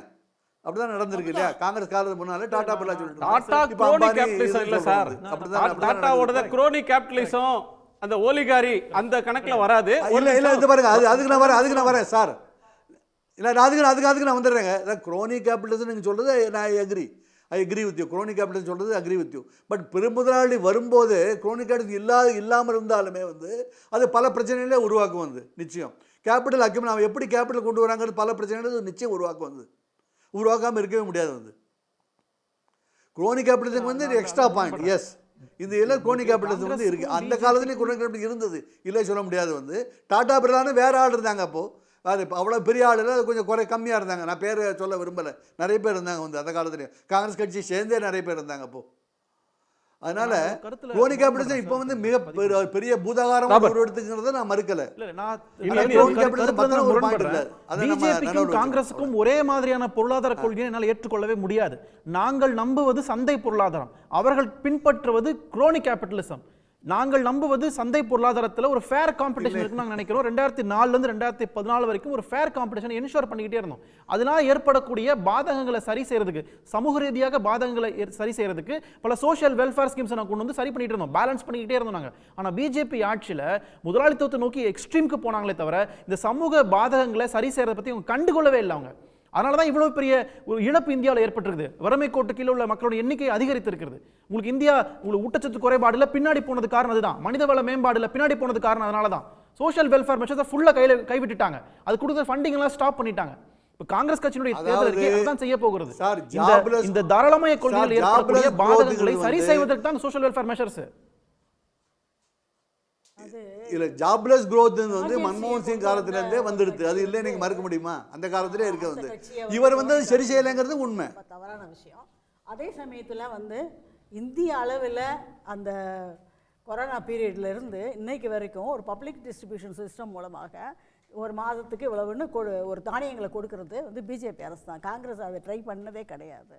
உணவு பாதுகாப்பு 6000 ரூபா கொடுக்குறோம். அடுத்து எல்லாத்தையும் இன்சூரன்ஸ் ஸ்கீமுக்குள்ள கொண்டு வந்தோம். இவங்க இன்னைக்கு 25 லட்சம் இன்சூரன்ஸ்னு சொல்றாங்க. அது எவ்வளவு சாத்தியமாக போகுது, எப்படி இம்ப்ளிமெண்ட் பண்ண போறாங்கன்னு தெரியல. ஆனால் இன்சூரன்ஸ் ஆல் இண்டியா லெவலில் எல்லாருக்கும் இன்சூரன்ஸ் கொண்டு வந்தது, ஃபினான்ஷியல் இன்க்ளூஷன் கொண்டு வந்தது எல்லாம் பிஜேபி தான். ஸோ அதை அந்த மாதிரி இவங்க ஒன்று கொடுக்கலான்னு ட்ரை பண்ணுறாங்க. ஆனால் அப்படின்னு சொல்லிட்டு இருக்காங்க. ஆனால் அது எப்படி முடியுதுன்னு தெரியல. அடுத்தது ஒரு முக்கியமாக வந்து youth right to employment for யூத்னு சொல்லியிருக்காங்க. அது என்ன மாதிரி பண்ண போகிறாங்கன்னு தெரியல. கவர்மெண்ட் ஜாப் 30 லட்சம் மட்டும் ஃபில்லப் பண்ணிட்டா போதுமா? அது 30 லட்சம் கவர்மெண்ட் ஜாப்லேயே குறையாக தான் இருக்குது இப்போதைக்கு. எல்லாமே கான்ட்ராக்ட் எம்ப்ளாயிஸ் வேறு இருக்காங்க. அதை முடிக்க போகிறாங்க. அவங்களா எம்ப்ளாயிஸ் பண்ண போகிறாங்களா, புதுசாக யூத் கொண்டு வர போகிறாங்களா? ஸ்டார்ட் அப் ப்ரோக்ராம் மாதிரிலாம் ஒரு ஸ்கீம் அவங்க கொடுக்கல. புதுசாக ஆண்டர்பிரனர்ஸ் இன்னைக்கு மோடிஜி சொல்லியிருக்காங்க, ஆண்டர்பிரனர் விமன் ஆண்டர்பிரனர் 30 லட்சம் பேரை கொண்டு வரணும் அப்படின்னு, அவங்களை லேக்கியர்ஸாக ஆக்கணும் அப்படின்னு. அதுக்கு சொல்லியிருக்காங்க மேடம். அந்த ரைட் டு அப்ரெண்டிஸ்ஷிப்ல வந்து டிப்ளமோ படித்தவர்களுக்கு வந்து ஒரு ஆண்டு கட்டாயம் வந்து அப்ரெண்டிஸ்ஷிப் கொடுக்கணும்.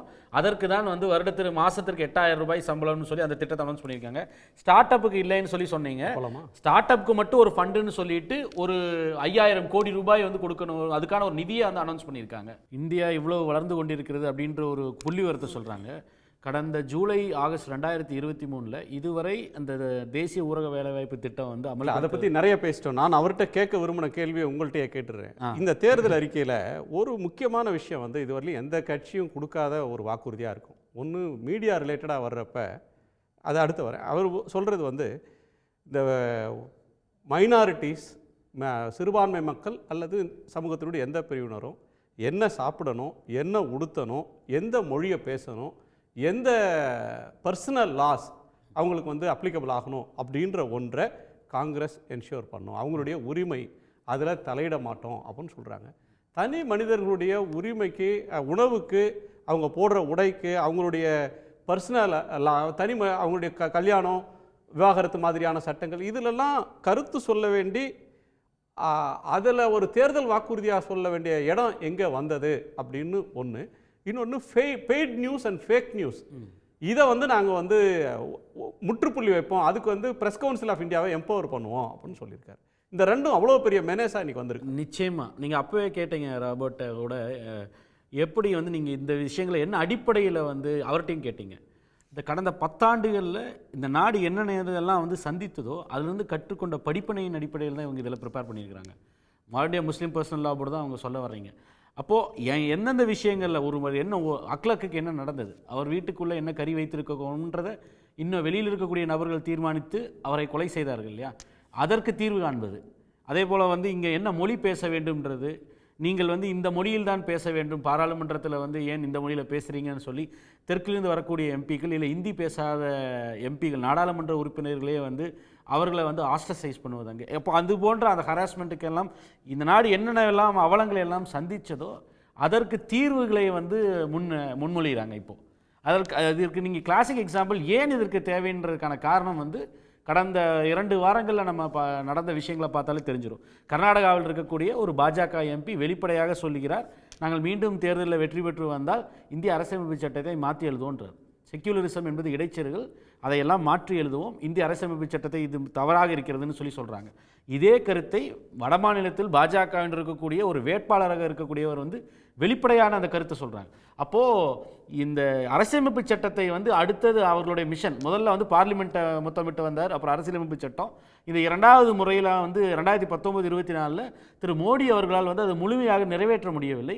அப்போ 2024 மீண்டும் ஆட்சிக்கு வந்தால் இந்த அரசியலமைப்பு சட்டம், அம்பேத்கர் எழுதிய அரசியலமைப்பு சட்டத்தை முழுமையாக மாற்றி அமைத்து அவர்கள் கனவு காண்கிற அந்த இந்து ராஷ்டிரம், ஆர்எஸ்எஸ்னுடைய சித்தாந்த அடிப்படையிலான ஒரு அரசியலமைப்பு சட்டத்தை உருவாக்குவோன்றதை தான் பிரகடனப்படுத்துகிறாங்க. அப்போ அதற்கெல்லாம் வந்து முன்னாடியே கணித்து வந்து ஒரு தீர்வு கொடுப்பதற்கு விதமாக தான் வந்து இப்போ காங்கிரஸ் இந்த கடந்த 10 ஆண்டுகளில் கற்றுக்கொண்ட படிப்பினைகள், இந்த நாடு சந்தித்த அவலங்களின் அடிப்படையில் வந்து பல வாக்குறுதிகளை கொடுக்குறாங்க. பெய்டு மீடியாவை பற்றி இதை பற்றி சொன்னீங்க. அப்போ இன்றைக்கி நாட்டில் இன்று நாட்டில் பெரிய பிரச்சனையாக இருக்கக்கூடிய ஒரு தேர்தல் பத்திரம் பிரச்சனை, இந்த நாட்டினுடைய பாதுகாப்பு இன்டெகிரிட்டியை வந்து கேள்விக்குறியாக்கக்கூடியது, இல்லை பாதுகாப்பு அச்சுறுத்தலாக இருக்கக்கூடிய சீனாவினுடைய இன்கர்ஷன், அதை வெளிப்படையாக எல்லோருமே வந்து கேள்விகளாக எழுப்பும் பொழுது அதுவும் குறிப்பாக வடமாநில ஊடகங்கள் அதை ஒரு பிரச்சனையாகவே பேசாமல் மோடி அவர்கள் சொல்வதை ஏற்றுக்கொண்டு அதை வந்து மக்கள் மன்றத்தில் கொண்டு சேர்ப்பாமல் இருக்கிறது இல்லையா. இந்த நீங்கள் நன்றாக இந்த ஹிட்லருடைய ஜெர்மனியில் தான் அது முதல் முறையாக பார்க்கப்பட்டது. மக்களுக்கு கருத்துக்களை போக செய்ய விடாமல் தடுப்பது தான் வந்து இது போன்ற கொடுங்கோல் ஆட்சியாளர்களுடைய முதல் ஆயுதமாகவே இருக்கும். அப்போ ஒன்று தொடர்ந்து பொய்யை வந்து மக்களுக்கு வந்து எடுத்துரைப்பது, அதே போல் வந்து அவர்களுக்கு தெரிய வேண்டிய விவரங்களை தெரியாமல் வந்து பிளாக் அவுட் செய்கிறது.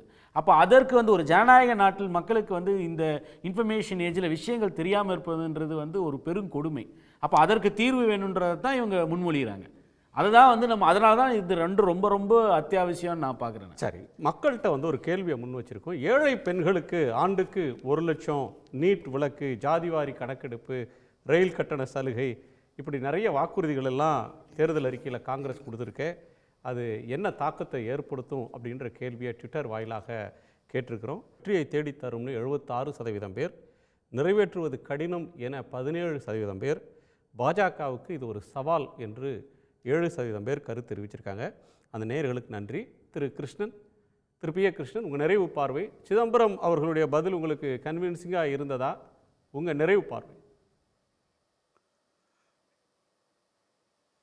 சிதம்பரம் அவர்கள் சொன்னது வந்து அவர் காங்கிரஸ் கட்சியை சார்ந்ததுனால அவர் சில பாயிண்டரை விட்டுட்டார்னு நினைக்கிறேன். அதாவது இந்த $2000 சொல்கிறார் இல்லையா, அவர் வந்து ஏற்றத்தாழ்வுங்கிறது இந்தியாவுடைய ஏற்றத்தாழ்வு மிக பெரிதாக இருக்கும்போது இந்த 2000 ஒரு பெர்காபிட்டா வந்து $2000 $3000 சொல்கிறது அது ரொம்ப வேடிக்கையானது வந்து.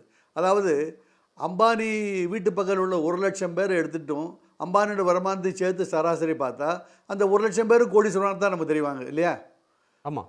அப்படி தான் இந்தியாவினுடைய மக்கள் தொகையில் முதல் ஒரு 10% மிக அதிகமாக சம்பாதிக்கிறார்கள், மீதியெல்லாம் ரொம்ப குறைவாக சம்பாதிக்கிறாங்க. எல்லாரும் சேர்த்து சராசரி ஆவரேஜ் பார்க்கும்போது நமக்கு நம்முடைய பெர் கேபிட்டா ரொம்ப அதிகமாக தான் தெரியும். அதனால் இந்தியாவினுடைய இந்த ஏற்றத்தாழ்வை வந்து 2 கட்சியும் குறைத்து மதிப்பிடுகிறது, பாஜகவும் குறைத்து மதிப்பிடுகிறது, காங்கிரஸும் குறைச்சி மதிப்பிடுகிறது தான் என்னுடைய கருத்து. ஆனால் இதில் காங்கிரஸ் வந்து நான் ஏன் காங்கிரஸை வந்து ஆதரிக்கிறேன் என்றால், அதாவது காங்கிரஸ் கட்சியினுடைய அந்த பாதையை ஆதரிக்கிறேன் என்றால், காங்கிரஸ் கட்சி ஒன்று தான் இந்தியாவினுடைய எல்லா மக்களுக்கும் இன்று பேசக்கூடிய ஒரு தேசிய கட்சியாக இருக்கிறது.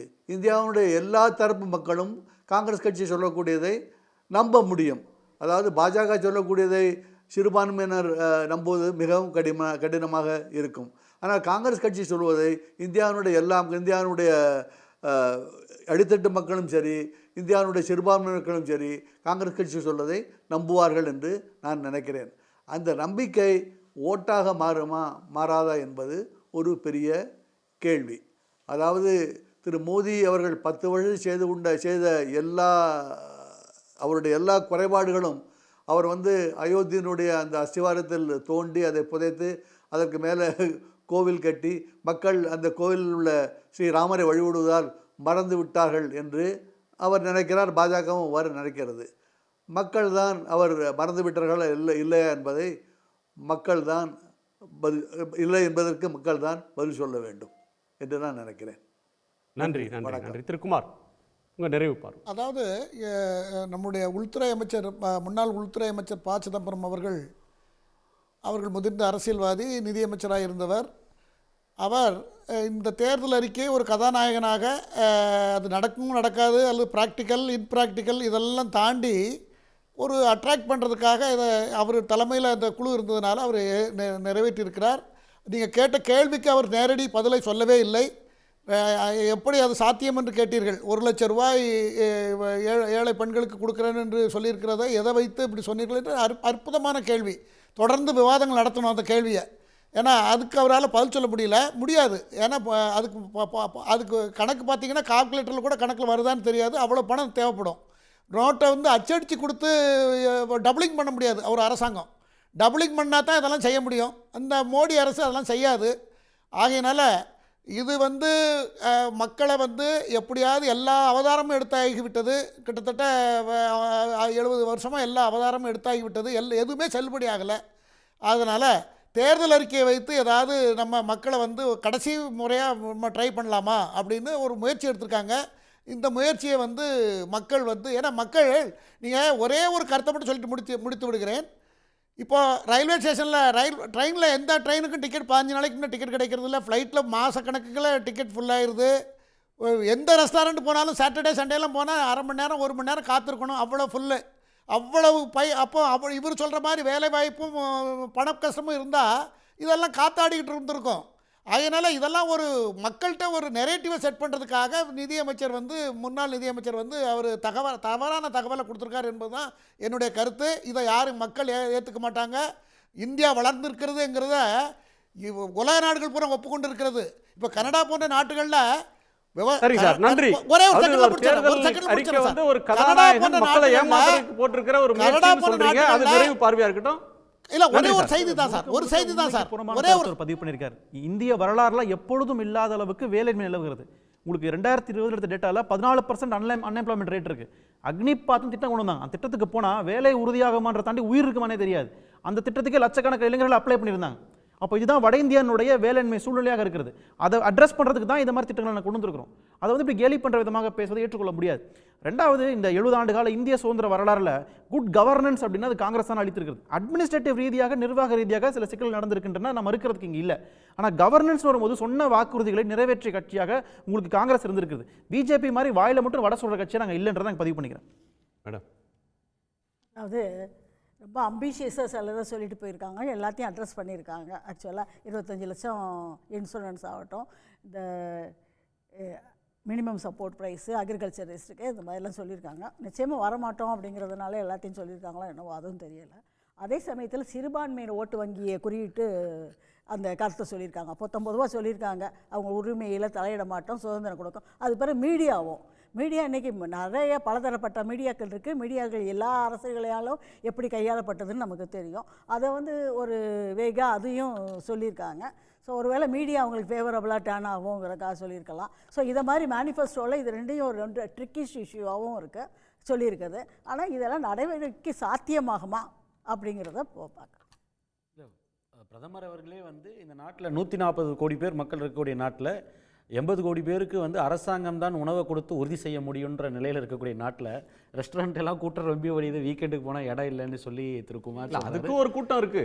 அதுதான் சொல்கிறேன், அந்த கூட்டம் இருக்கிறது உண்மை. அதுதான் அந்த கூட்டம் இருக்குது, நான் இல்லைன்னு மறுக்கல. ட்ரெயினில் கூட்டம் கடை வாசலில் நிற்கிறவங்களும் எம்என் ரேகா பணம் வரணும், அதுக்கு தான் இந்த எண்ணிக்கை நான் சொன்னேன். 140 கோடி பேரில் 80 கோடி பேருக்கு அரசு தான் உணவு தானியங்கள் கொடுத்தாக வேண்டிய கட்டாயம் இருக்குன்னா உங்கள் பாப்புலேஷனில் பாதிக்கும் மேற்பட்டவர்களுக்கு மக்களை நம்பி தான் இருக்காங்க உணவுக்கு. நீங்கள் இந்த நாட்டோடைய இதை வச்சுட்டு பேசிகிட்டு இருக்கீங்க எண்ணிக்கைன்னு. 2 நாட்களுக்கு முன்னாடி செய்தியெல்லாம் சொல்கிறாங்க, இந்தியா 8% சார்ந்து வளரப்போகுதுன்னு. IMF-னுடைய இந்தியா பிரதிநிதித்துவத்தை சொல்லிட்டாரு. அது இன்றைக்கி IMF சார்பாக அவங்களுடைய அஃபிஷியல் ஸ்போக்ஸ் பர்சன் அவருடைய தனிப்பட்ட கருத்து, நாங்கள் அந்த மாதிரிலாம் எண்ணிக்கையே கொடுக்கலன்றார். பிரணாப் சென் முன்னாள் சீஃப் ஸ்டாட்டிஸ்டியனாக இருந்தவர் இந்திய அரசினுடையது. இந்தியாவினுடைய GDP புள்ளி விவர கணக்கீடே இன்னும் இல்லை நான் அதான் சொல்கிறேன், யாருக்கான வளர்ச்சின்னு சொல்கிறேன். இந்தியாவுடைய GDP கால்குலேஷன் இன்னும் சில ஆண்டுகளில் நம்பகத்தன்மையை இழந்துவிடும். அந்த விதத்தில் தான் நம்ம கால்குலேட்டே பண்ணிட்டு இருக்கோம்னு சொல்கிறாங்க. நீங்கள் சொல்கிறீங்க இல்லையா காம்பவுண்டிங் எஃபெக்டில், அவர் ஏற்கனவே பேசும்போது சொன்னார் திரு சிதம்பரம் அவர்கள், அது ஒரு அரித்மெட்டிக் இன்னோவேட்டிவிலிட்டி. எப்படி இருந்தாலும் அந்த எண்ணிக்கை 140 கோடி பேர் இருக்கிற இடத்துல கூடும். நிறைவாக ஒரே ஒரு லைன் மட்டும் சொல்லுங்கள் சார். எனக்கு பொதுவாக எந்த கட்சியும் தேர்தல் வாக்குறுதிகளை தாராளமாக தரலாம். ஆனால் அந்த வாக்குறுதிகள் மக்களோட கனெக்ட் ஆகணும். ஒன்று மக்களுக்கு தேவைப்படுறதா இருக்கணும், ரெண்டாவது மக்களுக்கு இவங்க வந்தால் செய்வாங்கன்ற நம்பகத்தன்மை வரணும். ஒரு சுயேட்சை போடுறவர் கூட நிறைய வாக்குறுதி கொடுக்குறாரு, பிரம்மாண்டமான வாக்குறுதி கொடுக்குறதுனால நம்புறதில்லை மக்கள் இவங்க வந்தால் செய்வாங்க அப்படின்னு ஒரு கிரெடிபிலிட்டி அவங்களுக்கு வரணும். இது மக்களோட கனெக்ட் ஆகுமா? ரெண்டாவது மக்கள் இதை நம்புவாங்களா? இதற்கு நான் 2-3 உதாரணங்கள் மட்டும் சொல்லி முடிச்சிடுறேன். வேளாண் கடன்களை தள்ளுபடி பண்ண மாட்டேன்னு சொன்னப்போ, ஏற்கனவே பேசினப்போ 60,000 கோடி தள்ளுபடி பண்ணியிருக்காங்க. இன்று வட்டியோட மார்ச் 2024 வரைக்கும் நிலுவையில் இருக்கிற வட்டியோட கடனை தள்ளுபடி முடியும் அப்படின்னு சொல்கிறாங்க. அது ஏற்கனவே பண்ணியிருக்கிறதுனால அதற்கான நம்பகத்தன்மை இருக்குது. அதே போல் இது நீங்கள் மாணவர்கள் இளைஞர்களை டார்கெட் பண்ணுறதுக்கு. அதே போல் நீங்கள் இதுக்கு சொல்லியிருந்தாங்க, மக்களுக்கு கடன் கொடுக்குறது 1 லட்சம் கோடின்னு சொன்னாங்க. நியாய திட்டத்தில் ஏற்கனவே 2019 என்ன முறையில் 6,000 ரூபாய் மாதத்துக்கு கொடுக்க போகிறோன்னு அப்போவே சொல்லியிருந்தாங்க, எங்கிருந்து நிதி எடுத்து கொடுக்க போகிறோன்னு. அது 8,000 தான் உயர்த்தியிருக்காங்க 5 ஆண்டுகள் கழித்து. அதில் நிச்சயமாக அதுக்கு சாத்தியக்கூறு இருக்குது. அப்புறம் சமூக நீதி எடுத்துட்டிங்கன்னா, இவர்கள் மோடி அவர்கள் அவர் ஏற்கனவே எண்ணிக்கை சொன்னார் இல்லையா, 5% கூட வரமாட்டார்கள், அவர்களுக்கு 10% கொடுக்குறேன்னு சொல்கிறீங்க. அதில் ஏழைகளையும் உள்ளடக்க போகிறோம், ஜாதி பாரபட்சம் இன்றி பிற்படுத்தப்பட்ட பட்டியலின பழங்குடியின மக்களையும் அதில் உள்ளடக்க போகிறோம் அப்படின்றத சொல்கிறாங்க இல்லையா. 50% ரிசர்வேஷன் சீலிங்கை பிரீச் பண்ண போகிறோன்னு சொல்லி EWS கொடுத்தது. அப்போது சமூக நீதி பார்வையிலும் சரி, மாநில உரிமை பார்வையிலும் சரி, இளைஞர்கள் பார்வையிலும் சரி, இல்லை மக்களுக்கு விலைவாசி உயர்வு, சிலிண்டரு பெட்ரோல் டீசல் குறைக்கிறது. அப்போ எங்கெங்கெல்லாம் மக்களுக்கு அத்தியாவசியமாக தேவைகள் இருக்கோ, ஸ்டேட் இன்டர்வென்ஷன் இருக்கோ, அங்கே எல்லா இடத்துலையும் நாங்கள் இன்டர்வீன் பண்ணுவோம்னு சொல்கிறாங்க. ஆனால் பிரதமர் மோடி இந்தியா சிறப்பாக இருக்கிறது, விலைவாசி உயர்வு குறைஞ்சிருச்சு, நான் ஏற்கனவே கொடுத்த 100 ரூபா கிஃப்ட் போதும், விமென்ஸ் டேக்கு சிலிண்டர் இந்த நிலையில் இருந்தால் போதும், 100 ரூபாய்க்கு தான் பெட்ரோல் இருக்கும் அப்படின்னு சொல்லக்கூடியார். ஒரு பக்கம் 100 ரூபாய்க்கு பெட்ரோல் இருப்பது இதுதான் சரி என்னக்கூடிய ஒரு பாஜக ஒரு வாதத்தை வைக்குது. இங்கே இல்லை, அதை 75 ரூபாய்க்கு குறைக்க வேண்டிய தேவை இருக்குது, அந்தளவுக்கு இன்டர்நேஷனல் க்ரூட் ப்ரைஸ் குறைஞ்சிருக்கு, நம்மளால் செய்ய முடியும், மக்களுக்கு கடன்களை தள்ளுபடி பண்ண முடியும். அது மட்டும் இல்லை, உலகத்திலே கார்பரேட் டேக்ஸ் இந்தியாவில் தான் கம்மி இருக்கு, வேற எங்கேயுமே கிடையாது. அந்த அளவுக்கு குறைச்சது. தொடர்ந்து சொல்றாரு இல்லையா குமார், நாங்கள் மக்களுக்கு சலுகை கொடுத்தாதான், பெரும் முதலாளிகள் கொடுத்தாதான் வேலை கிடைக்கும், மக்களுக்கு பணம் போய் சேருன்னு சொல்றாரு இல்லையா. இதே தவறைத்தான் இவர்கள் கோவிட் சமயத்திலும் செய்தார்கள். 2 லட்சம் கோடி எடுத்துட்டு போய் பணக்காரர்கள்ட்ட கொடுத்தாங்க. அப்போ எல்லோ வல்லுநர்களும் சொன்னது, எக்கானமிஸ்ட் எல்லாம் சொன்னது, மக்கள்கிட்ட போய் பணத்தை கொடுங்க, நுகர்வு அதிகரிக்கும், அப்போதான் சைக்கிள் அந்த சேர்ன் ஆகும் அப்படின்னு சொல்லி கேட்டப்போ அதை ஒப்புக்கொள்ளாமல் பணக்காரர்களுக்கு போய் 2 லட்சம் கோடி சொன்னாங்க. யாரும் இன்வெஸ்ட்மெண்ட் பண்ணல. இவர்கள் மாறாக மக்கள்கிட்ட போய் பணத்தை கொடுக்குறேன்றாங்க. மக்கள்கிட்ட பணம் போகும்போது தான் அது புழக்கத்தில் வரும். அதனால தான் பொருளாதாரம் சுழலும். பெரிய நிறுவனங்கள் வேற, large scale industry, small scale medium industries. இல்ல அது எம்எஸ்எம்இ பத்தியே பேசல. நான் வந்து அப்ப கொடுத்தது 2 லட்சம் கோடி லார்ஜ் கார்பரேட்ஸ்க்கு தான் போய் வந்து அம்மையார் நிர்மலா சீதாராமன் கொடுத்தாங்க. இப்ப கூட இல்ல இப்ப கூட வந்து அதான் சொல்றேன், நீங்க மாசம் 8000 ரூபாய் கொடுப்பதை வந்து சாத்தியமில்லை என்றும், 1000 ரூபாய் கொடுப்பதை வந்து பிச்சை என்றும், நிவாரணம் கொடுப்பது மக்களுக்கு நிவாரணம் கொடுப்பதை பிச்சை என்றும் சொல்லக்கூடியவர்கள் ஒரு பக்கம் இருக்கும் பொழுது, அது சாத்தியம் என்று நடைமுறைப்படுத்தி காட்டி இருக்கக்கூடிய இங்க இருக்கக்கூடிய ஒரு மாநில அரசு, அவர்களோட கூட்டணி கட்சியாக இருக்கக்கூடிய காங்கிரஸ் வந்து உறுதியளிச்சிருக்கு. நன்றி நன்றி நன்றி. மக்கள்கிட்ட ஏற்புத்தன்மை. மிக்க நன்றி நன்றி நன்றி. எல்லோருக்கும் நன்றி. மீண்டும் சந்திப்போம். இது கேள்விக்களம், மக்களின் மேடை.